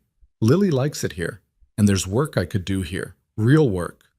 He'd been in contact, in the past week, with a county housing organization that was chronically underfunded and working with a population of veterans and low-income families that needed exactly the kind of systems-level help his nonprofit background could provide. Victoria waited. She was good at waiting, at not filling space. "And the house needs someone in it," Ryan said. He looked at her then. "It shouldn't stand empty." She held his gaze for a moment. Then she looked out at the street. "No," she said quietly. "It shouldn't." A car went by. Someone 3 doors down was carrying groceries inside. The sky above Willow Ridge was going the particular blue-gray of winter dusk, and the first stars were already visible if you knew where to look. "You should stay," Victoria said. Not encouragingly, not persuasively. Just as a statement of what she thought was true, which was, he had learned how she said everything that mattered. He turned that over. He thought about his apartment in Columbus, his routines, the life he'd built that was functional and competent, and not this, not the smell of this porch, and the weight of this decision, and the particular company of a woman across the street who argued about barbecue with his dead father and showed up with a lighter for the furnace and washed bowls she hadn't dirtied and told him what was 65% and what was wrong and what was better. Yeah, he said. He didn't say anything else. He didn't need to. The words sat between them on the cold porch and was enough for now, and inside the house his daughter was singing to herself, making something up as she went. And the oak tree stood against the darkening sky the way it had stood for 32 years, through everything. It held. He stayed. The decision didn't announce itself with any ceremony. There was no single morning where Ryan woke up and declared that Willow Ridge was home now, no formal moment of resolution. It happened the way most real decisions happen, gradually, through accumulation, until one day the alternative seemed more abstract than the life already in front of him. He called his landlord in Columbus in the second week of December and gave notice on the apartment. He arranged for a friend to box his essentials and ship them. He enrolled Lily in Willow Ridge Elementary on a permanent basis, which she received as news with the particular 6-year-old pragmatism of someone who has already decided she likes her current situation and simply needed the adults to catch up. "Does this mean Victoria will keep coming over?" Lily asked the morning Ryan told her. "Probably," Ryan said. "Good." She went back to her cereal. "She knows where everything is." That was the full extent of Lily's commentary on the matter, which Ryan found both efficient and accurate. January settled over Willow Ridge with the specific authority of a Pennsylvanian winter that means business. The temperatures dropped into the teens at night. The oak tree in the front yard stood stripped and skeletal against skies the color of old pewter. Ryan had insulated the attic, another discovery that Harold had been meaning to upgrade the insulation for 3 years, and had bought the materials and left them stacked in the corner of the garage, still in their packaging. In the optimistic belief that he'd get to it eventually, Ryan got to it. It took 2 days and left him sneezing pink fiberglass dust for a week, and the difference in the house's warmth was immediate and significant enough that Lily noticed without being told. Victoria helped him with the insulation on the second day, which was not pleasant work. Hot, itchy, cramped in the low-clearance attic space, the two of them working from opposite ends toward the middle and occasionally communicating through the insulation bats when it was too loud to hear. Afterward, they sat on the back porch in the cold, because neither of them could stand the thought of being indoors for another 10 minutes, and drank water and looked at the backyard Harold had kept in his particular way. Not manicured, not wild, just tended. A yard that said, "Someone paid attention here." "Your company," Ryan said. "Does it need you to travel much?" Victoria was leaning back in the porch chair, head tilted up toward the gray sky. "Less than it used to. I've built good people into the structure. Marcus handles most of the operational fires. My CFO, Dana, is better at the financial architecture than I am at this point. I mean that honestly, not modestly." She rolled her head to look at him. "I used to travel 40 weeks out of the year. That was before I moved here." "Why'd you stop?" "Because I realized I was using travel the way some people use work, as a reason to not be in any one place long enough to have to think about whether that place was right." She said it flatly, without drama. "After the divorce, I was in motion constantly. Project in Chicago, acquisition in Nashville, site review in Austin. I had 4 cities where I kept apartments. I told myself it was efficient. It was avoidance. And then you moved to Willow Ridge. And then I moved to Willow Ridge." A pause. "I found it by accident, basically. I was driving back from a site review and took the wrong exit and drove through town looking for gas. Saw the house was for sale. Bought it inside of a week." Ryan looked at her. "You bought a house in a week." I'd been looking at it wrong for years, looking for somewhere that fit some specific set of criteria. The house in Willow Ridge didn't fit any criteria. It just felt like somewhere I could be still. She looked back up at the sky. That turned out to be what I actually needed. Ryan was quiet for a moment. The cold was pressing in, but neither of them moved to go inside yet. "Harold was part of that," he said. Not a question. "Yeah, he was." She didn't elaborate, and Ryan didn't push. Some things didn't need more words than they already had. Lily's horse phase, which had been ongoing since approximately age 4, deepened in January with the discovery that the county had a small equestrian center 6 miles outside of town that offered Saturday morning lessons for children. Ryan found out about it from Dale at the diner, who mentioned it in passing as something Harold had once said he wanted to take Lily to. Ryan signed her up without overthinking it, And the first Saturday morning, he drove her out there and watched her walk toward those horses with the slow reverence of someone approaching something sacred. He thought about his father knowing his granddaughter well enough to know exactly what would make her that particular shade of happy. Victoria came on the third Saturday. Not because Ryan asked, he had mentioned it in passing, something about Lily's lesson, and Victoria had said she'd never been and was curious. She stood at the fence beside Ryan and watched Lily on a steady brown mare named Biscuit and said nothing for a long time, and then said, "She looks like she belongs up there." "She does," Ryan said. "Does the horse speak French?" Victoria asked. "I asked. Apparently Biscuit is a monolinguist." Lily was disappointed. Victoria laughed. "A real one, not contained." It came out of her fully, and she looked slightly surprised by it, the way people do when they laugh before they've decided to. Ryan had heard her laugh before, the smaller version, the controlled one. This was different. He stored the difference without meaning to. February arrived, and with it a rhythm to their shared days that neither of them had designed but both had stopped questioning. Ryan was working 3 days a week with the county housing organization, consulting on grant applications, restructuring their client intake system, identifying funding sources they hadn't known to look for. The work was meaningful in the way his Columbus job had theoretically been meaningful, but was here, in this specific community, with these specific faces attached to the need, more than theoretical. He was meeting veterans who'd come back from places and found that the country they'd left hadn't left a space for them to fit back into. He was meeting families where one bad month had cascaded into housing instability that one right intervention could stop. He was meeting people whose problems were solvable if someone applied the right kind of attention, and he was that someone. He came home from those days different than he came home from paperwork days in Columbus. Not lighter, exactly. More present, Victoria noticed. She didn't say so directly, but one evening, arriving with takeout from the Thai place that had opened on Merchant Street in January, the town's most optimistic restaurant venture, which was hanging on through sheer force of the owner's personality and genuinely good pad Thai, she looked at him in the kitchen and said, "You look like a person today." He considered this. As opposed to? As opposed to someone doing a very good impression of a person. She set the takeout on the counter. "It's been a while since I've seen the actual one." He didn't know exactly what to say to that, so he got plates. But it was true, and he knew it was true. And the fact that she saw it mattered in a way he was only beginning to be honest with himself about. It was in the first week of March that everything changed. Ryan had been in town for 4 months. The house was largely sorted, not finished, there was always something, but the urgent things were done and the remaining things were the kind of long-term improvements that could be planned rather than responded to. Lily had settled into her class at Willow Ridge Elementary with the confidence of a child who had decided she was interesting and was simply waiting for the local population to figure that out.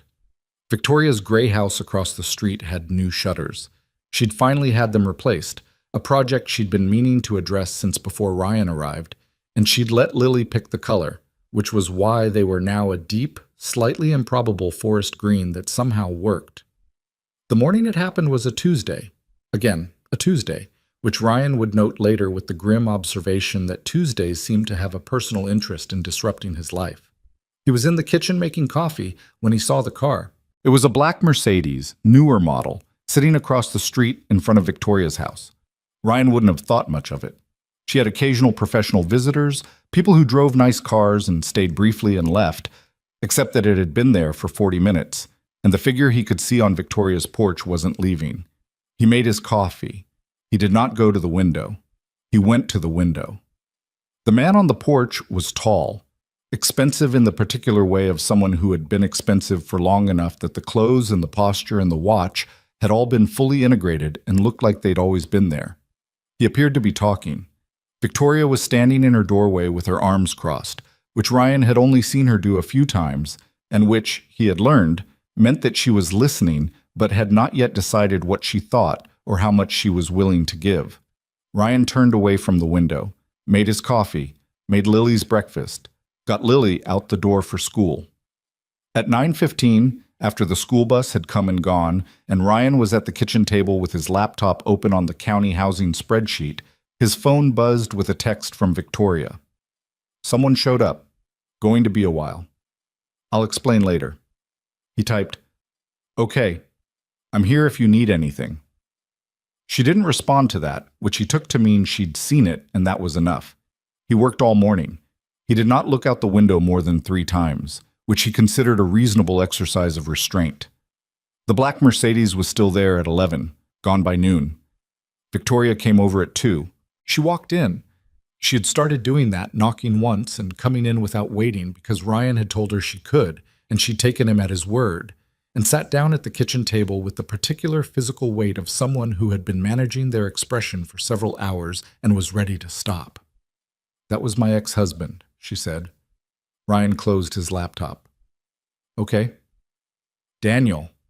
She said the name the way you say the name of something you've had a complicated history with, not with hatred, not with warmth, just with the flatness of long familiarity. "Daniel Mercer. He drove from Pittsburgh." "Did he call first?" "He texted last week. I didn't respond, so he drove." She pulled at a loose thread on her sleeve, a small, unconscious gesture, the kind that only appeared when she was genuinely unsettled. "He said he's changed. He said he's been in therapy for 8 months and he wants to talk." Ryan waited. "He said he wants to try again." She looked at the table. He was very measured about it, not aggressive, not dramatic, just present and clear, and saying the thing he'd clearly prepared himself to say. A pause, which is actually harder to dismiss than if he'd been aggressive. "What did you tell him?" "I told him I heard him and I needed time." She looked up. "Which is true. And also the only thing I knew how to say that was honest." Ryan looked at her. She looked tired in a way that was different from the attic insulation tired or the long day of work tired. This was the kind of tired that came from a specific category of emotional weight, the kind you carry when the past shows up in the present and refuses to stay in either place cleanly. "Do you want to talk about it?" he asked. "Or do you want to just sit here for a while?" She considered both options with genuine seriousness. "Talk," she said. So they talked. She told him about the marriage and the way she told things, not chronologically, not with a clear beginning and arc, but in the way people tell things when they're actually working through them, rather than performing the telling. Pieces of it. She and Daniel had met when she was 28, when Langford Capital was 2 years old and just starting to look like something real. He'd been charming in a way that she'd been, at 28, not entirely capable of seeing clearly. Charming and confident and interested, genuinely interested in what she was building, which had felt at the time like the rarest possible thing in a potential partner. "He was proud of me," she said. "In the beginning. That's what I keep coming back to. He was actually proud. He talked about my work at dinners, introduced me as this thing, like I was interesting to him." She pulled the thread again, stopped herself. "And then it shifted. I don't know when, exactly. Gradually. The way temperature changes, you don't notice while it's happening, you just notice one day that the room is cold." "What shifted?" "He started managing me." She said it carefully, like she'd thought about the exact word and settled on it. "Not controlling. That's too dramatic, and I don't want to be dramatic about it because it wasn't like that. It was suggestions, gentle ones, about how I presented myself in certain rooms, about which deals to take and which to pass on, about whether my ambition was getting ahead of my judgment." She shook her head slightly. "And because I trusted him, and because he was smart, I listened. A lot more than I should have." "Did he know he was doing it?" "That's the question I've never been able to fully answer." She looked out the kitchen window. "I think he believed he was helping. I think the helping and the controlling lived in him in the same space, and he couldn't always tell the difference. Maybe still can't." A pause. "But the effect, regardless of intent, I got smaller. I started second-guessing things I'd been confident about for years. I started running decisions by him that were mine to make. I started editing myself in rooms he was in to avoid taking up too much space." She said this last part quietly, and the quietness of it carried its full weight. Ryan was silent for a moment. "How long did it take you to see it?" 4 years. Almost to the day. She looked at him. And then another year to actually leave. Because leaving meant admitting that someone had changed me in ways I'd let happen, that I'd participated. And that was harder to accept than the relationship itself. Outside, a car went by. The kitchen was warm. Somewhere in the house, the furnace clicked through its cycle. Why is he here now? Ryan asked. Because he's done therapy and he believes he's different and he wants me to believe it too. She said it without cruelty, but without softness. And the impossible thing is, maybe he is. Maybe 8 months of actual work has made him genuinely different. People do change. She looked at her hands. I just don't know if that's my problem to figure out, or my opportunity, and I can't tell the difference right now. Ryan looked at her across the table. He thought about what to say and discarded 3 things before he said anything. What do you want? He asked. Not what do you think, not what makes sense, not what's logical. What do you actually want? She looked at him for a long moment. I want it to not be complicated, she said, which isn't an answer. She stood, moved to the counter, poured herself a glass of water, and stood there holding it. What I actually want is to not have spent 4 years learning to be smaller and then be asked to assess whether the person who taught me that is now safe to let back in. Her voice stayed even. I'm very tired of that being the question in front of me. Ryan nodded slowly. You don't have to answer it today, he said. I know that. She drank the water, set the glass down, turned around and leaned back against the counter and looked at him.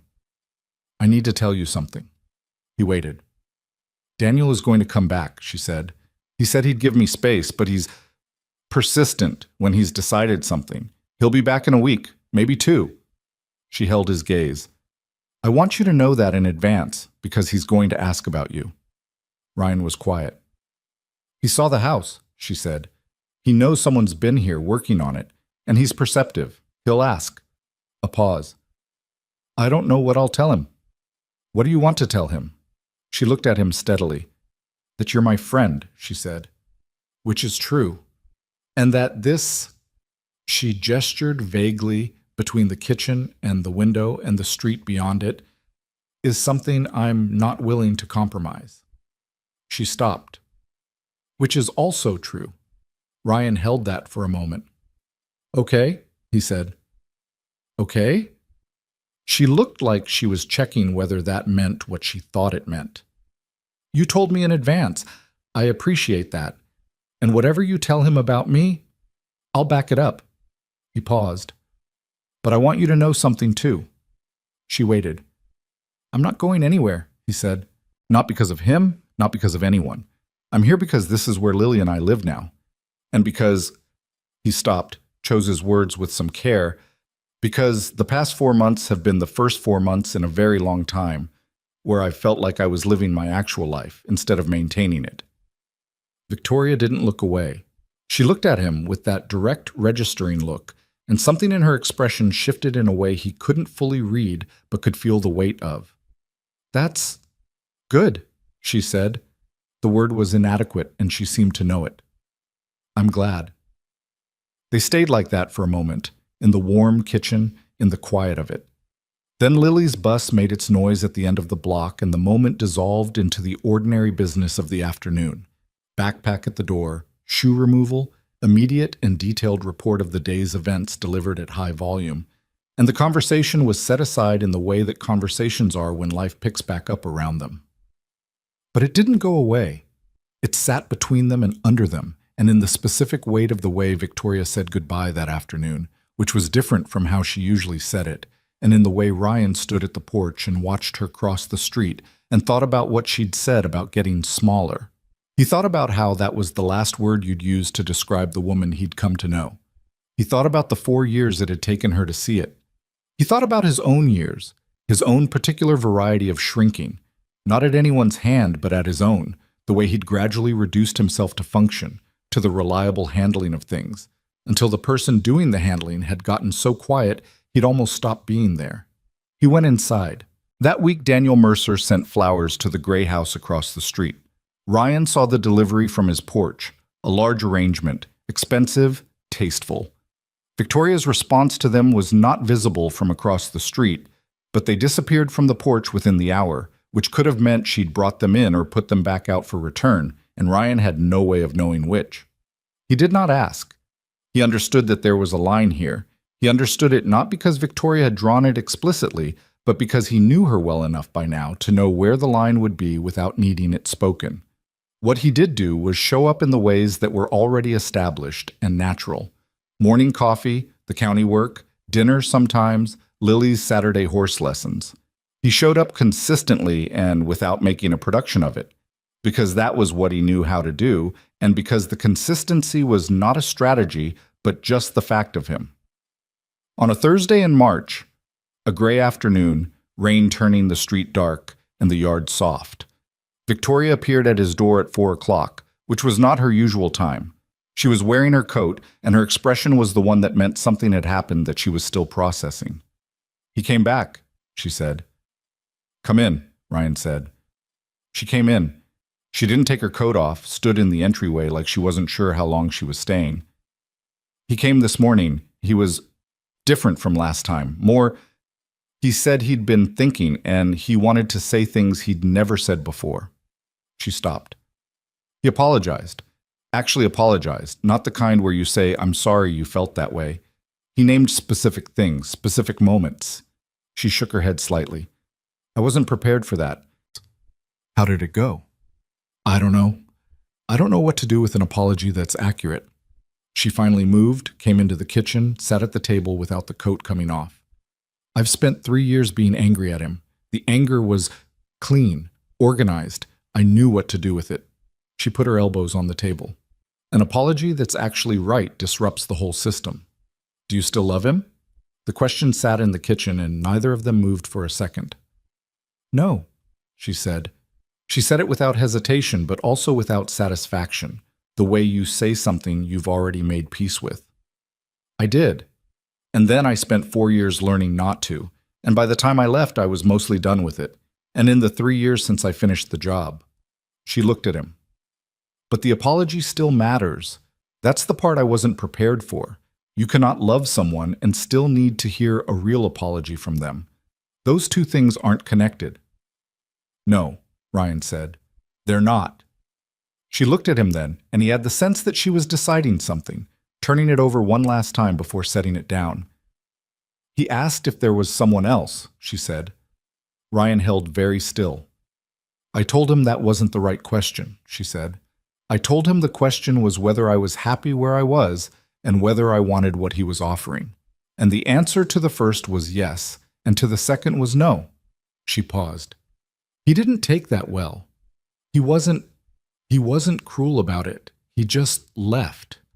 The rain made its sound against the windows. The furnace clicked on, warming the house the way it did now, reliably, since they'd fixed everything that needed fixing. "Are you okay?" Ryan asked. She thought about it. "I will be." She finally took her coat off, draped it over the chair beside her. "I needed to be here." She said it simply, not dramatically. "This kitchen, this place." She looked around it. "It's strange. 4 months ago this was your father's house and I was just the neighbor. Now it's—" "I know," Ryan said. She nodded. They sat in the kitchen while the rain came down, and Ryan made tea. Not coffee, it was that kind of afternoon. And they talked about other things for a while, things that mattered less, and therefore allowed them to be in the same room without the weight of the previous hour bearing down on every word.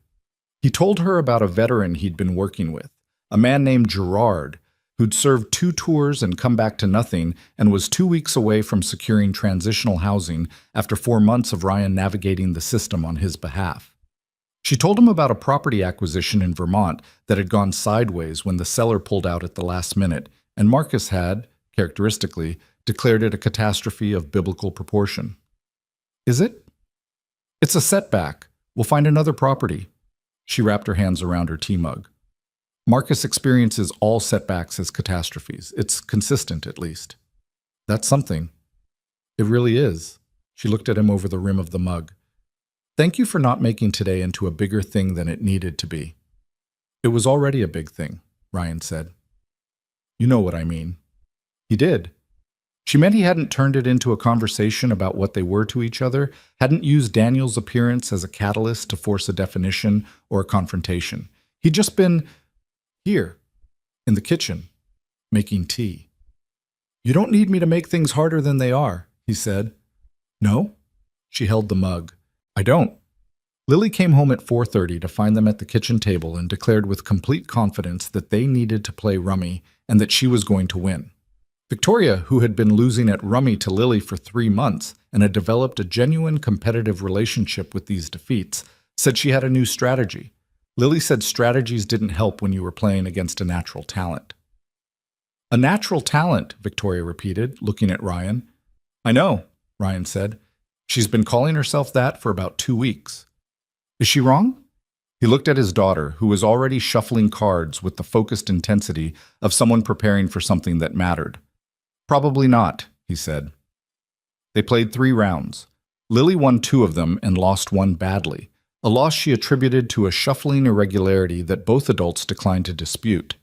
Victoria's new strategy turned out to be remembering what cards Lily had picked up and playing defensively around them, which didn't quite work but which showed more sophistication than previous attempts, and earned a grudging acknowledgement from Lily that Victoria was improving.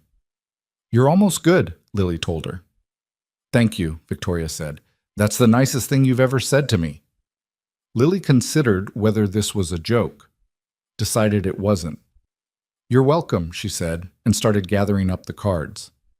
Ryan watched the 2 of them and felt something that had no clean name, something that sat between gratitude and recognition, and something that hadn't happened to him in so long that he'd almost stopped expecting it ever would.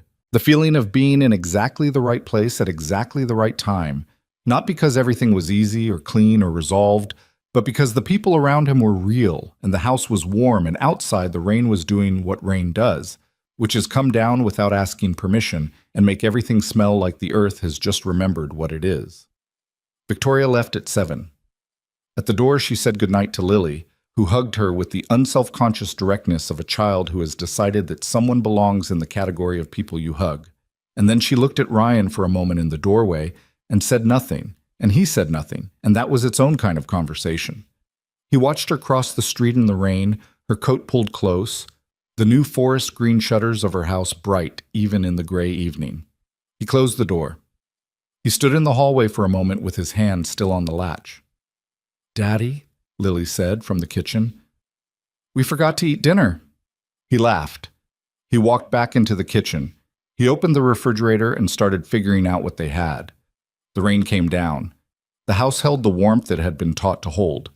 And across the street, the light in the gray house came on, the way it always did at this hour, steady and quiet and there. Spring came to Willow Ridge the way it always did in this part of Pennsylvania. Not all at once, not with any particular announcement, but in degrees. A week of rain that was slightly less cold than the rain before it. A morning where the light through the kitchen window had a quality that was different from winter light, thinner and more hopeful somehow, like it was remembering what it was supposed to do. The oak tree in the front yard began to show its first tentative buds in the last week of March, small and tightly closed, and Lily noticed them before Ryan did and reported the development with the gravity of someone delivering important intelligence. Gerard, the veteran Ryan had been working with since January, got his housing in the first week of April. Ryan drove him to the transitional apartment on a Tuesday morning, helped him carry 2 garbage bags of belongings up a single flight of stairs, and watched the man stand in the middle of a small, clean room with a window that looked out over a parking lot and a tree that was just starting to bud, and say nothing for a long time. Ryan said nothing either. Some moments don't need commentary. He shook Gerard's hand at the door, said he'd check in next week, and drove back through town with the windows cracked and the early April air coming in, and felt the specific satisfaction of work that had an actual human face at the end of it. He told Victoria about it that evening. She was on his porch when he pulled in.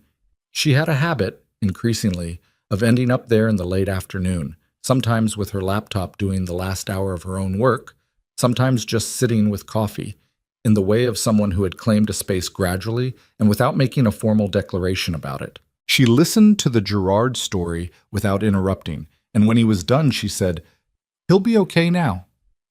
He's got a better shot." Ryan sat in the other chair. "It's not," There's still a lot. The apartment is transitional. The VA services he needs are underfunded and backlogged, but he's not sleeping in his car, and that was the immediate crisis.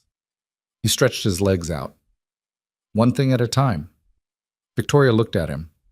You're good at this work. I'm decent at it. Don't do that, she said. He looked at her. You do that thing where you downgrade yourself one level whenever someone says something accurate about you, she said. It's not modesty, it's a habit. She said it the way she said things she'd been observing for a while and had decided it was time to say. You're good at it. You can just agree. Ryan was quiet for a moment. Okay, I'm good at it.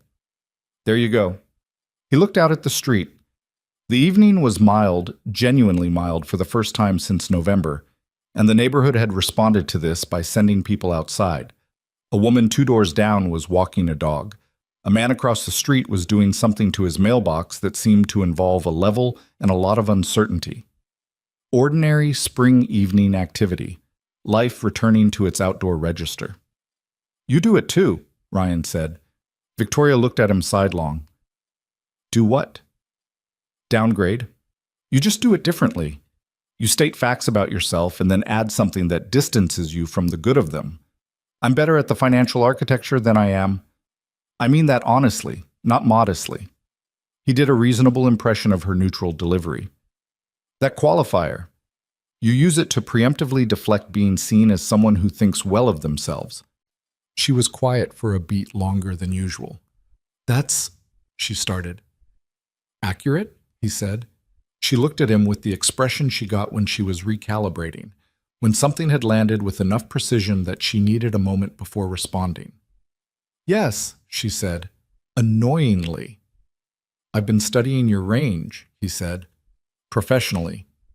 She made a sound that was almost a laugh and looked away, and he felt the small private pleasure of having said something true to someone who valued true things. But March into April also brought something else, something less clean. It started the way those things often start, with something small that Ryan dismissed until it accumulated into something that couldn't be dismissed anymore. He began, in the second week of April, to miss phone calls from Victoria. Not deliberately, or not consciously deliberately, but he'd see her name on the screen and be in the middle of something, and tell himself he'd call back in 20 minutes, and then the 20 minutes would become an hour and he'd respond by text instead. He declined 2 evenings in a row when she'd asked if he wanted company for dinner, citing work, which was partially true and partially not. He spent 3 consecutive days doing county work at the library instead of from home, which had the effect of making him unavailable in the hours she usually came by. He didn't examine this behavior closely while it was happening. That was the nature of it. He'd learned, or developed over 6 years of single parenthood, and before that, a particular talent for retreating in ways that didn't look like retreating. He got busy, he got quiet, he handled things alone. It had been, for a long time, so normalized that he could do it without noticing it until he was already 3 steps into it and the distance was established. Victoria noticed before he did. She let it go for a week. He knew, in retrospect, that she was watching, not waiting for him to explain himself, but letting him have the space to come back on his own if that was what he was going to do. She wasn't the kind of person who chased. She'd told him as much, in the context of her marriage, but it was also just her. She didn't perform need, didn't manufacture urgency to pull someone back into proximity.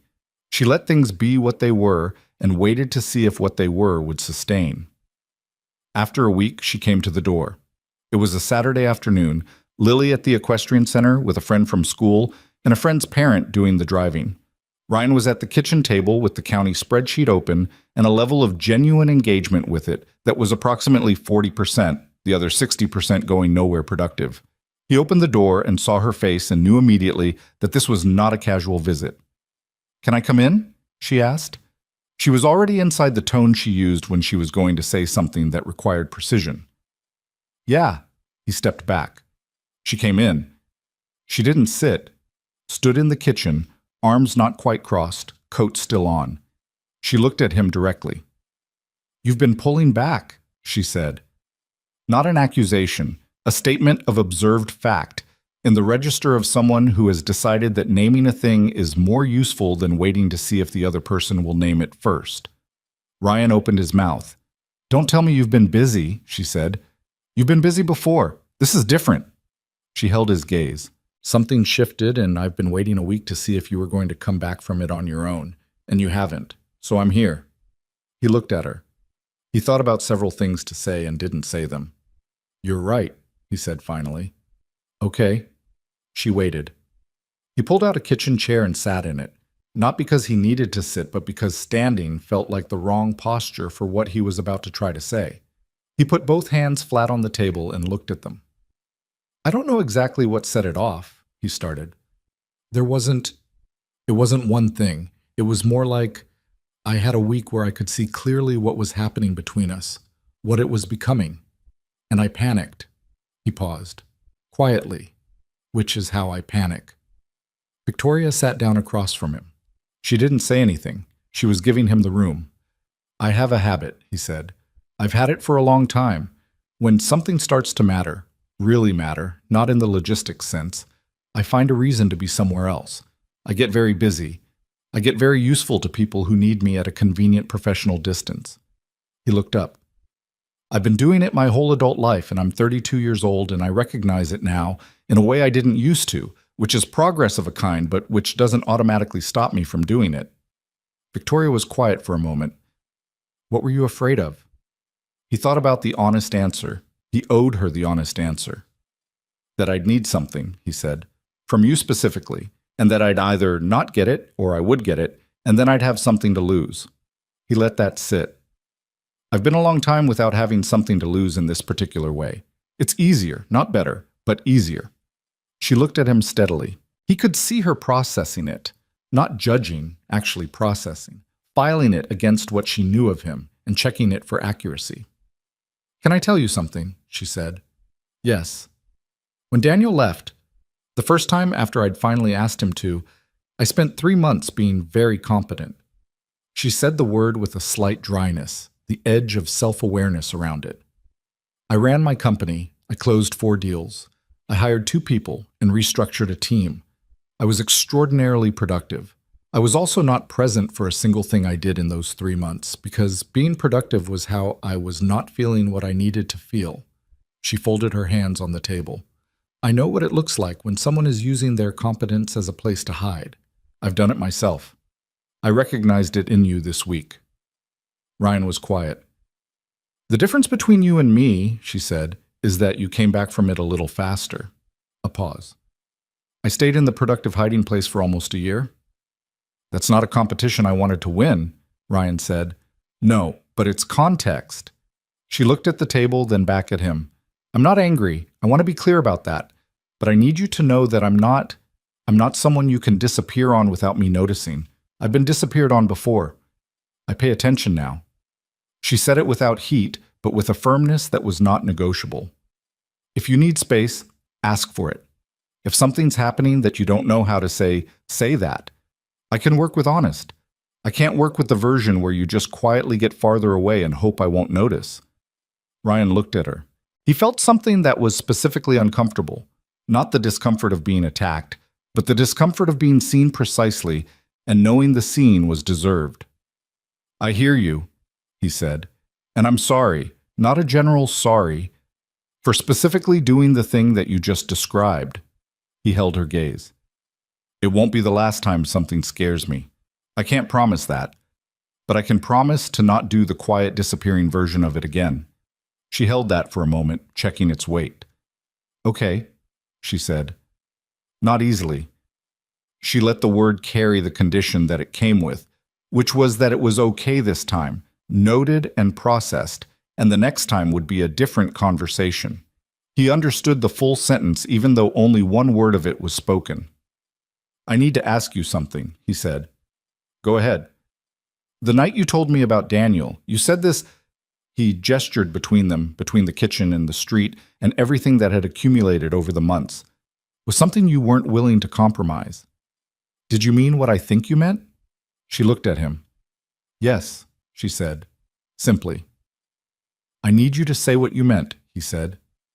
"Not because I don't understand it, because I want to hear you say it." She was quiet for a moment. He'd learned that her silences had texture. This one was the kind where she was deciding not how to be vague, but how to be precise. I meant that what we have, whatever this is, whatever we're calling it, whatever it's going to be, matters to me in a way I'm not willing to set aside for someone from my past who has decided to want me back. She said it clearly and without decoration. I meant that you are not a factor I'm weighing against him. You're not on the same scale. Ryan let that sit in the room.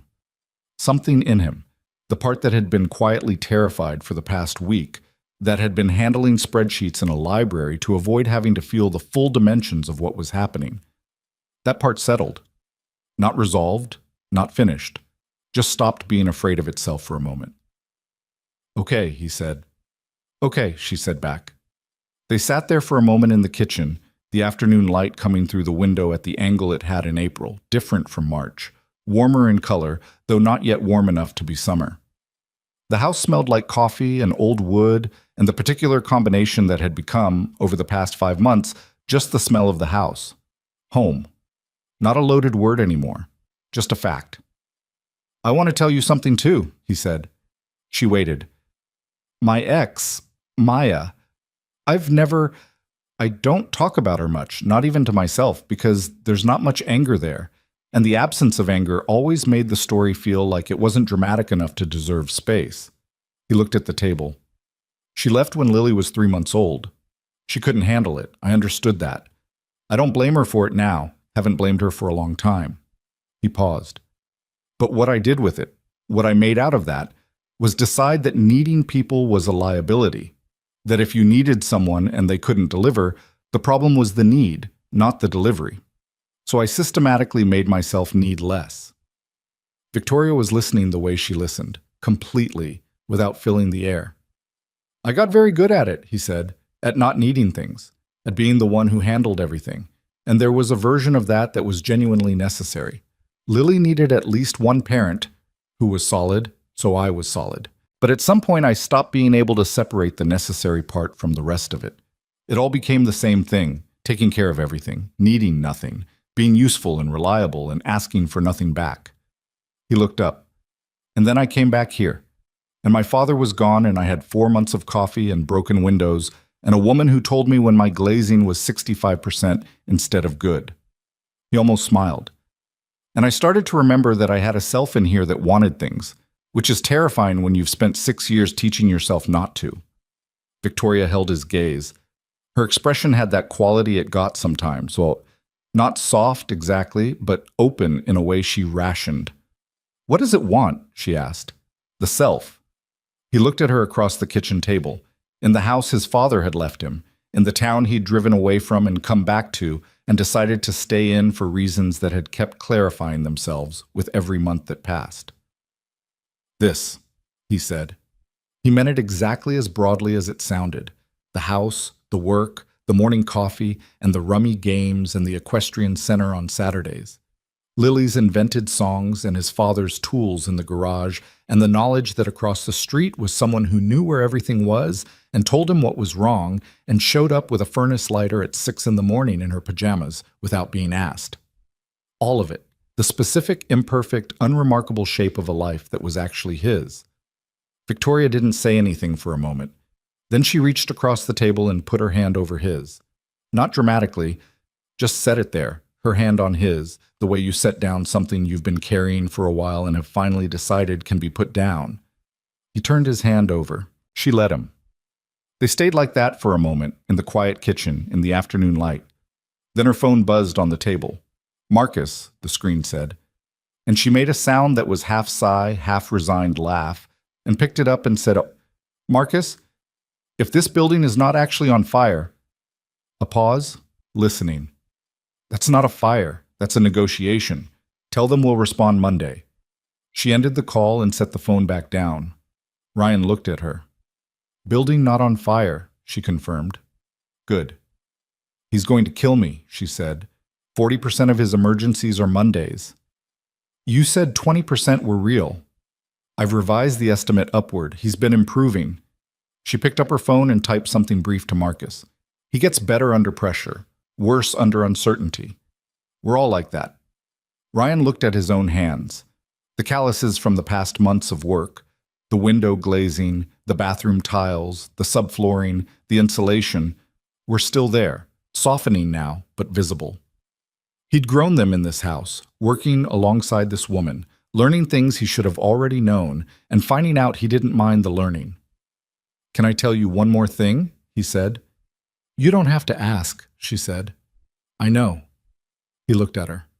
"I'm going to stop treating every important thing like a problem to be managed from a safe distance. I'm not good at it yet.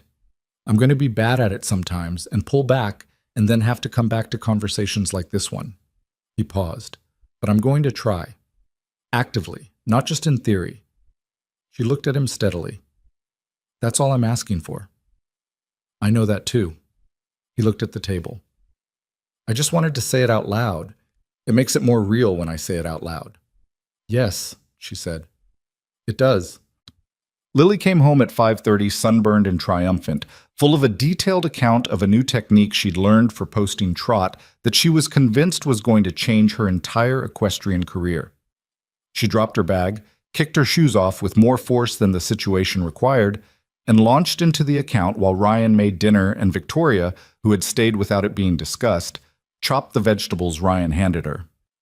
"And then Biscuit did this thing," Lily was saying, making a motion with her hands that was meant to represent what Biscuit had done. "And I just stayed on, without even trying, just automatically." "That's balance," Victoria said. "Your body figured it out before your brain did." Lily considered this with the seriousness the observation deserved. "Does that happen a lot?" "More than you'd think," Victoria said. "Your body often figures things out before your brain catches up." She glanced at Ryan briefly. "In a lot of areas." Ryan kept his eyes on the pan. Dinner was loud. Lily had a lot more to say about the posting trot, and also about a girl in her class named Priya, who was her best friend, and who had pronounced that Willow Ridge was boring, and Lily had apparently delivered a passionate and detailed rebuttal that Ryan would have liked to hear verbatim. Victoria asked questions with genuine interest. Lily answered with the satisfaction of someone being taken seriously. Somewhere in the middle of the mashed potato portion of dinner, Ryan looked at the two of them across the table, his daughter talking with her hands, leaning forward, Victoria with her elbows on the table in a way that would have been impolite at a formal dinner and was here exactly right, and felt something settle in him that had been unsettled for a long time. Not because everything was resolved. It wasn't. He knew the next time he got scared he might pull back again, that the habit was deep and wouldn't be undone by a single honest conversation. He knew that what was between him and Victoria was real, and that real things were fragile and required tending in the way the house had required tending. He knew that Lily would have hard days, and Gerard would have setbacks, and the county housing system would keep being underfunded, and the oak tree out front would need attention, and the furnace would eventually need replacing, and none of it would be easy or smooth or particularly cinematic. He knew all of that. But he also knew that there was, in this kitchen, in this house, in this town he'd returned to carrying 4 hours of highway and a lifetime of things he hadn't said, there was something worth the difficulty of being present for it. After dinner, Victoria washed and Ryan dried, which had become the default configuration without discussion, Lily providing commentary from the table about the proper technique for drying wine glasses based on something she'd seen on a cooking show. "You don't hold it by the bowl," she told Ryan. "You hold it by the stem, otherwise you leave fingerprints." "We don't have wine glasses," Ryan said. "We could." "She has a point," Victoria said. "We're not getting wine glasses based on a 6-year-old's cooking show recommendation." "I'm almost 7, Lily said. 2 weeks, Ryan said. "That's practically 7. Victoria handed Ryan a pot lid with a perfectly neutral expression that meant she was entertained and was choosing not to show it. At 7:30, Lily went to bed with the combination of speed and stubbornness of someone who was tired but committed to not admitting it, requiring only one reminder and a glass of water and the rabbit, which had been left on the kitchen counter and had to be retrieved. When Ryan came back downstairs, Victoria was on the back porch, in the chair she'd started to think of as hers without saying so, looking at the backyard in the spring dark. The air was cool but not cold, the first genuinely not cold evening since October, and it had that particular quality of early spring nights where everything smelled like wet earth and possibility, which was a smell Ryan had forgotten he knew. He sat in the other chair. They were quiet for a while, which was something they were good at together.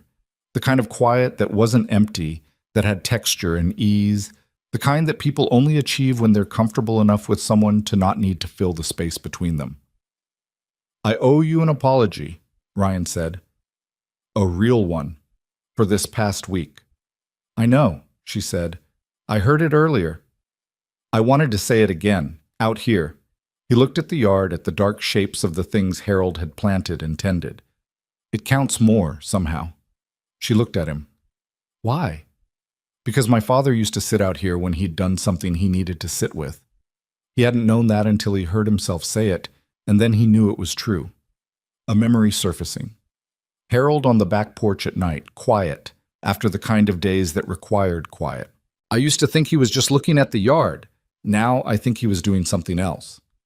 Victoria looked out at the yard too. "Accounting," she said. "For the day." "Yeah."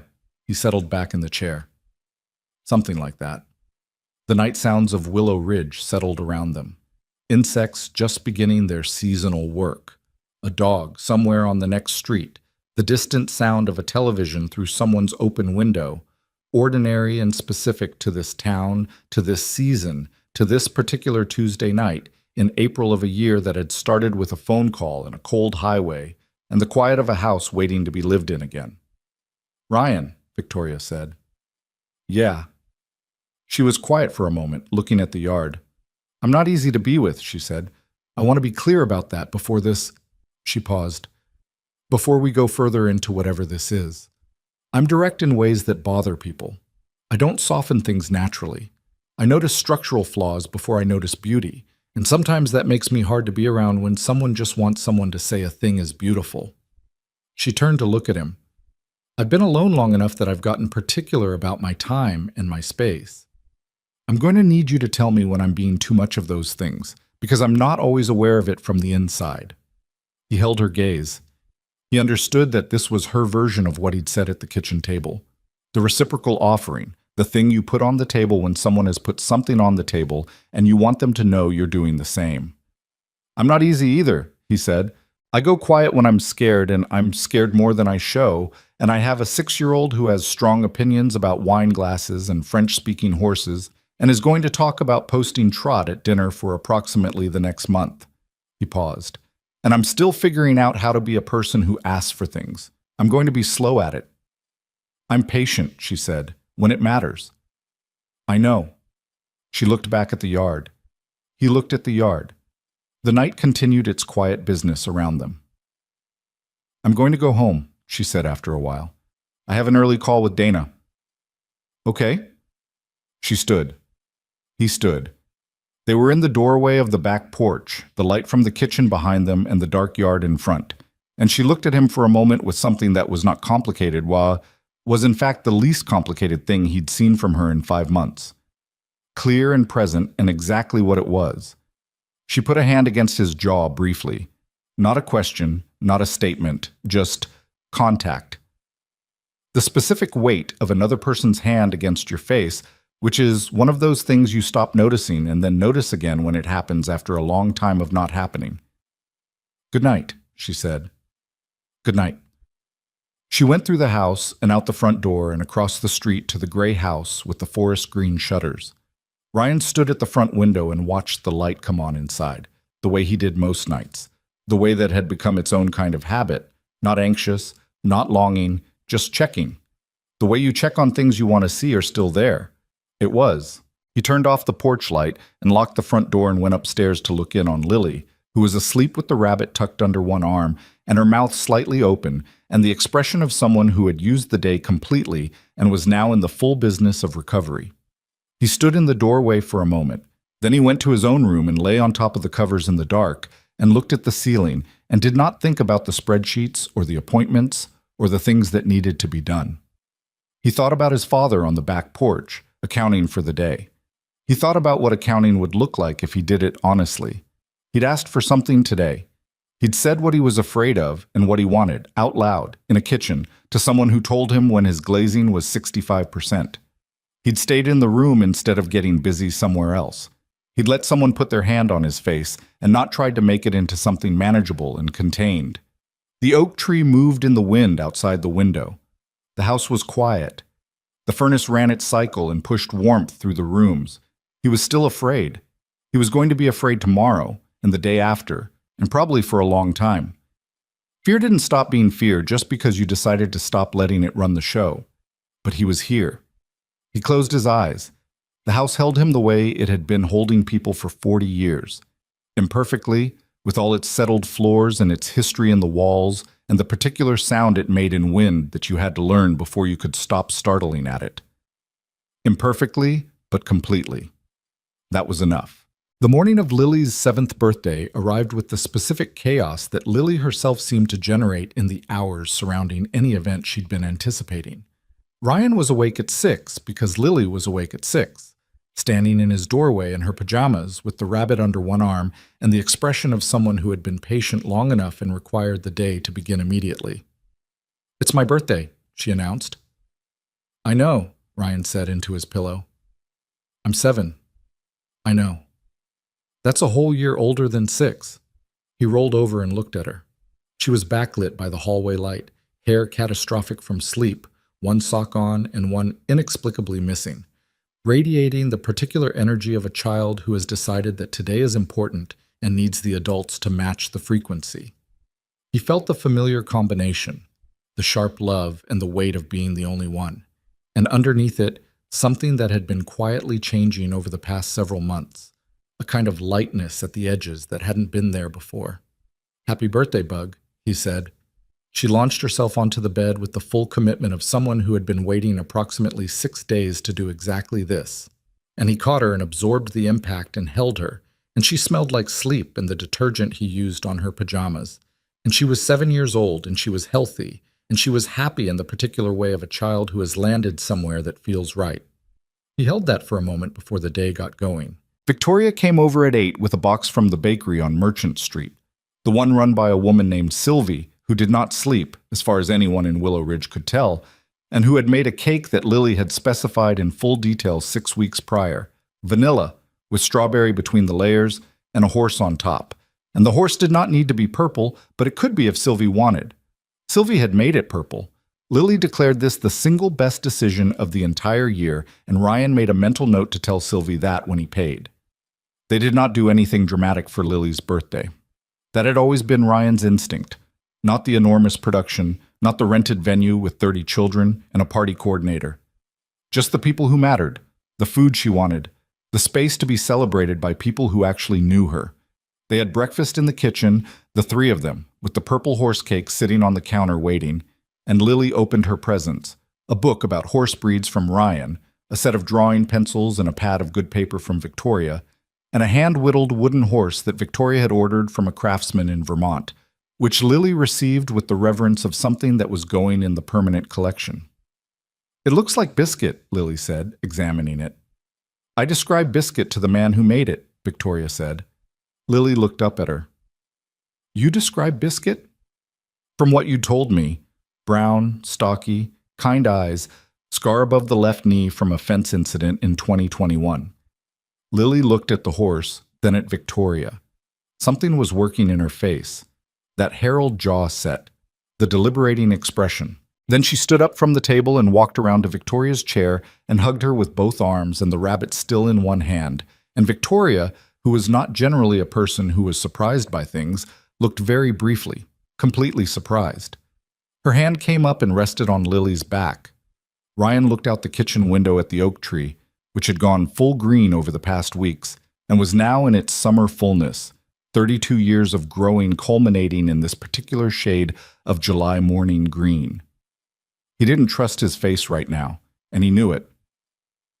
"Okay," Lily said, pulling back and returning to her seat with the purposefulness of someone who had completed a task and was moving on. "Can I have cake for breakfast?" "No," Ryan said. "It's my birthday." "Cake after real food. That's a rule I've never agreed to." "It's not a rule you vote on." She looked at Victoria for support. Victoria, wisely, became very interested in her coffee.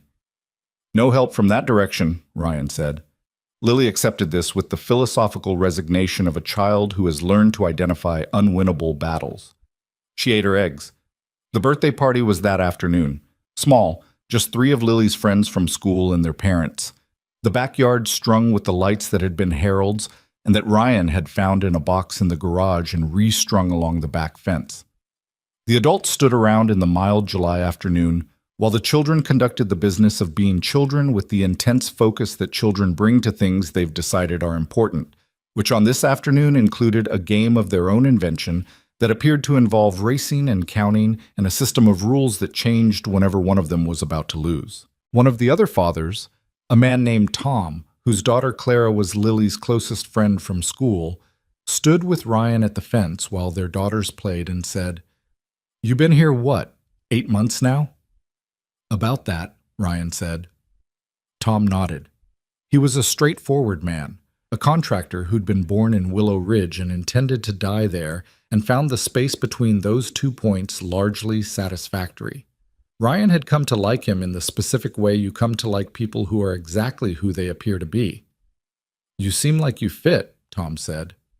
It was not an elaborate compliment, it was an observation. Harold would have been glad. Ryan looked at the yard, at the lights along the fence, at his daughter running in the July afternoon. "Yeah," he said. He would have. Across the yard, Victoria was talking to another of the mothers, a woman named Jean, whose son had taken an immediate and intense interest in Lily's horsebook and was currently requesting to borrow it. Victoria was listening to Jean with her full attention in the way she gave it, the way that made people feel like the only person in a room, and Jean was laughing at something Victoria had said, and Ryan watched the two of them and thought about the woman who had stood on his porch on a cold November night holding a pot of pot roast and giving him practical warnings about a cracked step, about the distance between that night and this afternoon, about what had happened in the space between. After the party, after the children had gone home and the cake was mostly gone and the lights stayed on in the early evening because nobody had gone to turn them off, Lily fell asleep on the back porch swing with the wooden biscuit clutched against her and the rabbit on the other side. Asleep with the completeness of a child who has used every hour available. Ryan carried her upstairs and tucked her in and stood in the doorway of her room, the slanted ceiling room, the one that had been his when he visited as a kid, the one with the window looking out over the backyard, and looked at her sleeping. 7 years old. He had been her only constant for all 7 of those years, and he had done it imperfectly and with a level of sustained exhaustion that had occasionally convinced him that imperfect was the best available option. He had carried that correctly, and he had carried it in ways that closed him off from things he should have stayed open to, and both of those things were true at the same time, which was the nature of most true things about parenting that nobody said out loud. She was okay. More than okay. She was specific and certain and strange in her best qualities, and she was growing up in a house that had history in its walls and a yard where someone had planted a tree 32 years ago thinking about the future. He left her door cracked and went back downstairs. Victoria was in the kitchen washing the last of the party dishes, which she'd apparently started while he was settling Lily. He stood in the doorway for a moment. "You don't have to do that," he said, "for old time's sake." "I know," she said, "for old time's sake." He came in and picked up the dish towel. They washed and dried in the comfortable quiet that had become one of the textures of being them, the quiet that didn't need filling. Outside, the backyard lights were still on, strung along the fence in the late evening, and through the window the yard looked different than it did in daylight, softer, the tree's shadow long across the grass. "Good day," Victoria said. It wasn't a question. "Yeah?" Ryan said. "Really good." She handed him a bowl. "Claire's mother invited me to her book club." "Are you going to go?" "I don't know. I haven't been in a book club since 2018, and I left that one because they kept picking books and then not reading them and just drinking wine and complaining about their husbands." She paused. "I don't drink wine, and I don't have a husband to complain about." "You could complain about Marcus. That has legitimate potential." He smiled. She caught it and almost smiled back. That almost smile she had where the expression got to the edges of her face before she decided whether to let it complete itself. "Jean seems nice," he said. "She is. She's been through some things. She's straightforward about it." Victoria rinsed the last dish and set it on the rack. She asked how long we'd been together. Ryan looked at her. What did you tell her? Victoria dried her hands on the towel he held out. I told her it was a complicated answer. She folded the towel and put it on the counter. Because it is. We've been something since November. I just haven't had a clean way to describe what. Ryan set the towel down. He looked at her in the kitchen that he'd been repairing and living in for 8 months, in the house that had taught him how to be still, in the town he'd driven away from and come back to. Do you need a clean description? He asked. Not for myself. She met his eyes. But it might be useful at some point. For the record. The record, he repeated. The one that exists outside this kitchen, she said, in the world where Jean asks questions. He thought about what he wanted to say. He thought about the November porch and the pot roast and the furnace at 6 in the morning. He thought about window glazing and a purple horse cake and a woman who described biscuit to a craftsman in Vermont. He thought about the kitchen table conversation in April, her hand over his, the back porch in the dark, her hand against his jaw at the end of a night that had rearranged some things permanently. I think what I want, he said, is for this to be what it is. Whatever we call it, whatever it looks like from the outside. I want to stop treating it like a question to be answered later and start treating it like a fact. He looked at her. If that's what you want too. She looked at him with the direct, taking stock look that he knew now, as well as he knew any of her expressions. Better, probably, than any expression of anyone he'd known in years. Yes, she said. That's what I want. And that was how it happened. Not with a dramatic declaration or a moment that announced itself as significant while it was occurring. Just two people in a kitchen deciding that what was already true could stop being provisional. He reached over and took her hand, which was right there on the counter, and she let him. And that was the whole of it, and also all of it. Summer moved through Willow Ridge with the particular generosity of Pennsylvania summers that make you forget the winters. Long evenings, heavy-leaf trees, the smell of cut grass and somebody's barbecue from 2 blocks over on any given Saturday afternoon.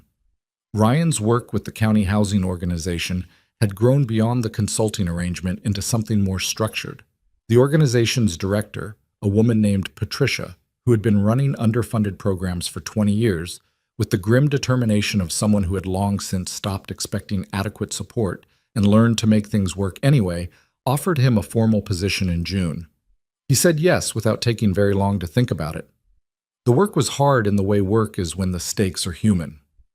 There was a family in July, a mother, 2 kids, a situation that had cascaded from a lost job to a missed payment to an eviction notice in a matter of 3 months. The speed with which stability can unravel, always catching people off guard no matter how many times Ryan saw it happen. He spent 2 weeks navigating the system on her behalf, found emergency rental assistance through a channel Patricia hadn't known existed, and was on the phone with the landlord at 7:30 on a Thursday morning, persuading him that a solution that kept the family housed was better for everyone than one that didn't. The family stayed in their apartment. He drove home from that call through Willow Ridge's streets in the late summer morning and thought about his father. About Harold, who had spent a working life as a high school shop teacher, who had shown students how to make things with their hands, and who had considered this. The teaching, the making, the small practical transmission of useful knowledge, a completely sufficient way to have spent a life. Ryan had, at various points in his 20s, a complicated relationship with that sufficiency, had wanted something that looked more obviously like achievement, had measured himself against a different kind of scale. He didn't anymore. He wasn't sure exactly when the scale had changed, whether it was coming back to Willow Ridge or the specific work he was doing here, or the 8 months of relearning how to be a person who was present in his own life. Probably all of it, probably none of it cleanly. He suspected his father had known something about this, had been trying to say something about it in those 12-minute phone calls that never quite got to the thing it was trying to get to. He thought, not for the first time, that he would have liked to have that conversation with Harold now, that he would have had it differently than he would have had it before. He pulled into the driveway. Victoria's car was parked across the street, but there was another car in his driveway, a rental from the plates, and someone sitting on the front steps who he didn't recognize until he was closer. and then recognized with the particular disorientation of seeing someone in a context where they'd never appeared before. Maya. She was 31 now, and she looked it in a way that wasn't unkind. She had always been slight, and she was still slight. Her dark hair cut shorter than he remembered, wearing jeans and a light jacket, and the expression of someone who has rehearsed something several times and is now sitting with the gap between the rehearsal and the reality. Ryan parked and got out of the car. They looked at each other across the driveway. "Hey," Maya said. "Hey." He came to stand near the steps, not on them. "Lily's at school." "I know. I wanted to talk to you first." She looked at the house. "This is his house." "Was." Ryan looked at it too. "Mine now. It's nice." She looked back at him. "You look different. Better." She said it without any particular subtext, just as an observation. "Like someone who's been sleeping." "Some nights," he said. She almost smiled. "Can we talk?" They sat on the porch, the repaired porch, the solid railing, and the replaced third step. And Maya told him what she'd come to say. She'd been living in Seattle for 2 years, a new relationship that was serious, stable, a job that had taken hold after years of trying to find work that fit. She was not, she said, here to disrupt anything. She was here because she was going to be in Pittsburgh for a week visiting her mother, and she had driven the 2 hours because Lily was 7 years old, and she had missed 6 of those years, and she didn't know what to do with that except to show up and say it. Ryan listened. He watched her face while she talked, and what he saw was someone who had done the work of thinking about this, not someone performing regret, but someone who had actually sat with the specific weight of what she'd done and what it had cost and what couldn't be recovered, and had come to say so directly. He remembered sitting across from Victoria at the kitchen table, hearing her talk about the 4 years before she could finally leave her marriage. He thought about what she'd said. You cannot love someone and still need to hear a real apology from them. "I'm not angry at you," Ryan said. "I haven't been for a long time." Maya looked at him. "You should be, a little." "Maybe, but I'm not." He looked at the yard. "Lily needs me to not be, and honestly, I can't sustain it. I don't have the energy for it, and I never did." He paused. "What I need from you is to be consistent if you want to be in her life. She's old enough to remember promises that don't get kept. If you tell her you're going to call, you call. If you say you're coming for her birthday, you come. Not because I'm making rules, but because she's a real person, and she'll build her world around what people show her." Maya nodded. She was holding her own hands in her lap in a way that reminded him, distantly, of the person he'd once known well enough to notice habits like that. "I want to try," she said. "I don't know what that looks like yet, but I want to try." "Okay," Ryan said. "Then try." They sat for another few minutes in the mild August morning, not with warmth exactly, but without hostility either. Two people who had been in each other's lives in a way that mattered and had arrived from different directions at a place that was past the acute things. He wasn't glad she'd left. He wasn't glad about the years of carrying everything alone. But he was sitting here genuinely without bitterness, which surprised him a little even now. When Lily came home from school at 3:30, the first thing she said was, "There's a car in the driveway that isn't Victoria's." And Ryan sat with her on the porch and explained, as clearly and honestly as a 7-year-old's understanding could accommodate, that the woman inside was her mother, and that she had come to say hello, and that Lily didn't have to feel any particular way about this, happy or unhappy or anything specific.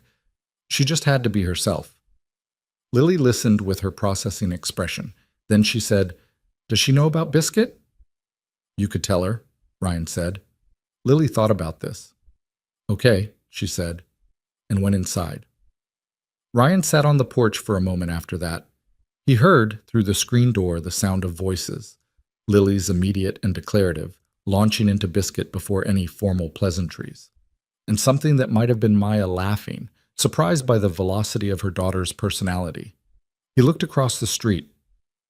Victoria was on her porch, working on her laptop, and she was looking at him. Not anxiously. Not with the alert watchfulness of someone monitoring a situation. Just looking, checking. The way you look at someone you know to see how they are. He gave her a small nod. She gave one back, returned to her laptop. He stayed on the porch a little longer, listening to his daughter explain the French language question to a woman who had never heard it before, and thought about the various ways a life assembles itself, not according to plan, not along the lines you draw when you're young and think you know what the future should look like. It assembles itself out of the things that break and the things you fix, and the people who knock on the door with pot roast on a cold November night, and the ones who show up years late wanting to try, and the mornings in the hardware store, and the afternoons in the attic, and the evenings on the back porch doing the accounting of the day.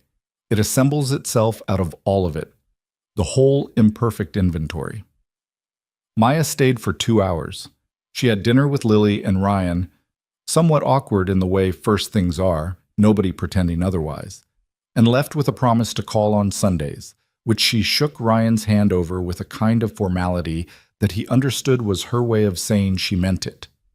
He watched her rental car pull out of the driveway and thought, let's see. Not with cynicism, just honestly. That evening, after Lily was in bed, Ryan walked across the street for the first time. In 8 months, Victoria had always come to him. The direction of their movement had always been that way, her crossing to his side, his porch, his kitchen. He knocked on the door of the gray house with the forest green shutters, and she opened it with the expression of someone who was not remotely surprised. You could have just called, she said. I wanted to come over, he said. I've never been in your house. She looked at him for a moment. Then she stepped back from the door. He came in. Her house was different from his in ways that made immediate sense, cleaner lines, less accumulated history, the furniture chosen rather than inherited. But it had the quality of a place that was lived in genuinely, not decorated for anyone's impression. There were books everywhere in the specific disorder of someone who reads seriously and doesn't care about the arrangement. There was a desk near the window with the particular landscape of active work on it, multiple screens, papers in the organized-seeming disorder of someone whose system makes sense to them and nobody else. There was a kitchen with good cookware and a coffee setup that was, he immediately noticed, considerably more sophisticated than his French press. Nice shutters, he said. They were Lily's idea, she said. I take no responsibility. You approved them. She was very persuasive. He looked at the desk, the books, the kitchen. He looked at the window that faced across the street, and from where he stood he could see his own house. The porch light on, the oak tree's shadow on the yard, the light in Lily's window that he'd left on low. You can see everything from here, he said. I know. She came to stand beside him. I saw your father every morning for 4 years from that window, watched him come out for the paper, check the yard, go back in. She was quiet for a moment. I watched him get slower. I knew before he told me that his knee was worse than he was saying, because I could see it from here. She looked at the house across the street. And then I watched the house go dark for 2 weeks after he died. And I sat here every morning with the coffee I used to make for 2 and thought about the things you think about when someone's gone. Ryan looked at his house from her window. He'd never seen it from this angle before. It looked solid. It looked kept. It looked from across the street like a house that had someone in it. Then your lights came on, she said. He looked at her. That first night, I saw you pull in. I saw the porch light come on. She held her coffee mug. She'd brought it from the kitchen out of habit, apparently. I sat here for an hour before I knocked. You almost didn't come? He hadn't known this. I almost didn't. I thought, he's going through something private. He doesn't need a stranger at the door. She looked at the house. But Harold had asked me to. She said it simply. About a month before he died. He said, if Ryan comes back, look after him a little. He doesn't ask for things. She paused. He said, tell him I was proud. If it comes up naturally, don't force it, but if it comes up. Ryan was quiet. It came up, Victoria said. He looked at her profile, at the window, at his house. Yeah, he said. It did. They stood at the window for a while, looking at the house across the street, at the lit window where Lily slept, at the tree Harold had planted the year Ryan was born, in the belief, the ordinary, unexamined belief that parents carry without noticing, that there would be a future worth planting for. I want to tell you something, Ryan said. She waited. I came back here to close something. That was the plan. Handle the estate, decide about the house, go back to my life. He looked at his house. I didn't have any idea what I was actually coming back to. He paused. Or what I needed. I'd been not knowing what I needed for such a long time that I'd stopped expecting to find out. What did you need? She asked, not leading him, genuinely asking. He thought about the honest answer, which he was getting better at finding. To stop, he said. To be in a place long enough that I couldn't just keep moving through it. To fix something with my hands. To be around someone who didn't need me to perform being okay. He looked at her. To be told when my glazing was 65%. She made the sound that was almost a laugh. You're probably at 85 now, she said. That's almost good. It really is. She set her mug down on the windowsill. Ryan. Yeah. She looked at him with the expression that wasn't complicated. The one he'd first seen on his back porch in April. Clear and present and entirely what it was. I'm glad Harold asked me to knock, she said. He looked at her. He thought about Harold in his armchair on a Tuesday afternoon, watching the same television, eating the same sandwich, thinking about his son who didn't call enough, and his granddaughter he'd only met on visits, and the woman across the street who argued with him about barbecue. He thought about his father sitting on this porch in the mornings with his coffee, looking at this house, the house where he would die on a Tuesday afternoon among familiar things. He thought about what his father had known that Ryan hadn't, about what Harold had understood about the particular ache of having built something real and not being sure it would outlast you. Me too, Ryan said. He reached over and took her hand, which was right there, the way it had been right there in the kitchen in April, and she leaned slightly into his shoulder, and they stood at the window of the gray house and looked across the street at the house where Lily slept, and the oak tree stood, and the porch light held the dark at bay. It was an ordinary August evening in Willow Ridge. A dog barked somewhere. A car went by. The insects did their nighttime work in the grass and the trees and the air between houses. In the days that followed, Ryan would try sometimes to identify the moment things changed, the specific pivot point where the life he'd been managing became the life he was actually living. He couldn't find it, which he eventually concluded was the point. It hadn't been a pivot. It had been a long, gradual coming back. To the house, to the town, to himself, to the possibility of another person, to the understanding that needing things was not a structural flaw, but a basic feature of being human, and that building your life around avoiding need was just a more sophisticated kind of loneliness. He couldn't find the moment it changed because it hadn't changed in a moment. It had changed the way the house had been fixed, room by room, problem by problem, with the right tools and the right company and the willingness to take things apart and reset them when the angle wasn't right. The Saturday morning rides to the equestrian center continued. Lily's posting trot improved to the point where the instructor told Ryan she had real aptitude, which Lily received as information she had already possessed and was glad the adults had finally caught up to. Victoria came most Saturdays, and on the Saturdays she didn't.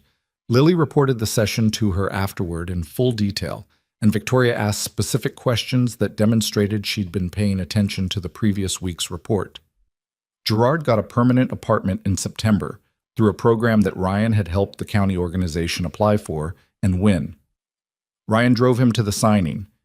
They shook hands on the sidewalk outside the building, and Gerard said, "You should have seen how easy people gave up on me before." He said it without bitterness, with the considered tone of someone reporting an observation, like they could see the end of the story before it ended.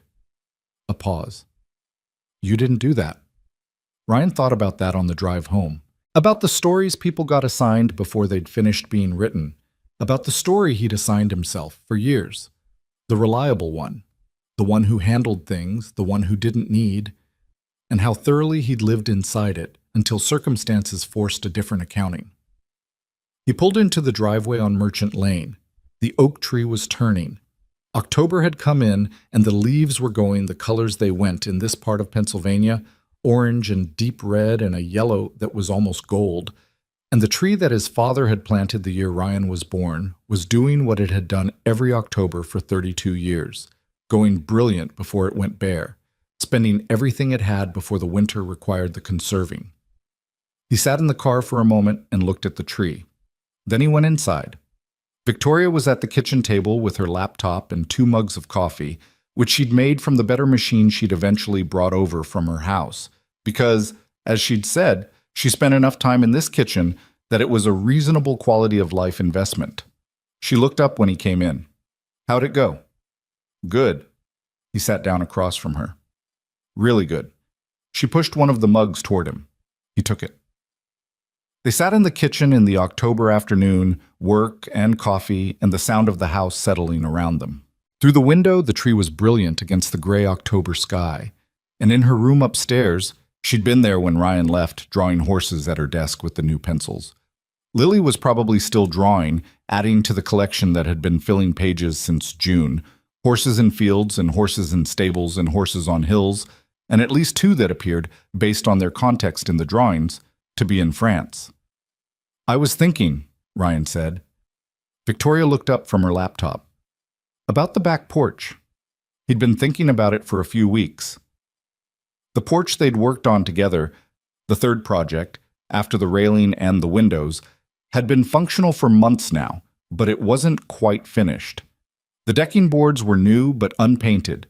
The overhead structure needed a beam replaced, and he'd been thinking about expanding it slightly, extending it to reach the side of the house, creating a proper L shape that would make it usable year-round with the right setup. I think I want to make it bigger. Victoria looked at the window, toward the back of the house, thinking about what that would mean structurally. You'd need to pour a new footer on the south side, she said. I know. October's late for concrete. I'd do it in spring. She looked at him. He looked at her. We'd need to source matching lumber for the overhead structure, she said, or go a different direction deliberately. Either way, a decision. I know. I've been thinking about the wood. There's Douglas fir at the yard in Harrisburg that would match close enough. She looked at him with an expression that was doing several things at once. You've been doing the research. I have. He picked up his coffee. I thought you'd want to be involved in the planning part. She was quiet for a moment. Outside, the tree moved in the October wind, burning its October colors. Yes, she said, I want to be involved. He nodded. She turned back to her laptop, pulled up something that appeared to be a site plan for a property in Vermont, and the afternoon continued in its ordinary way. Work and coffee and the house around them and the tree outside going brilliant in the autumn light. It was, in its way, the whole story, or at least the part of the story that mattered. Not the moments of high feeling or the dramatic conversations, though those had their place. But this, the planning for the back porch, the decision to make something bigger and better, the quiet agreement of 2 people who have decided to build a thing together and are discussing the practical requirements of the foundation. Ryan had come back to Willow Ridge carrying everything he'd accumulated in 6 years of being alone.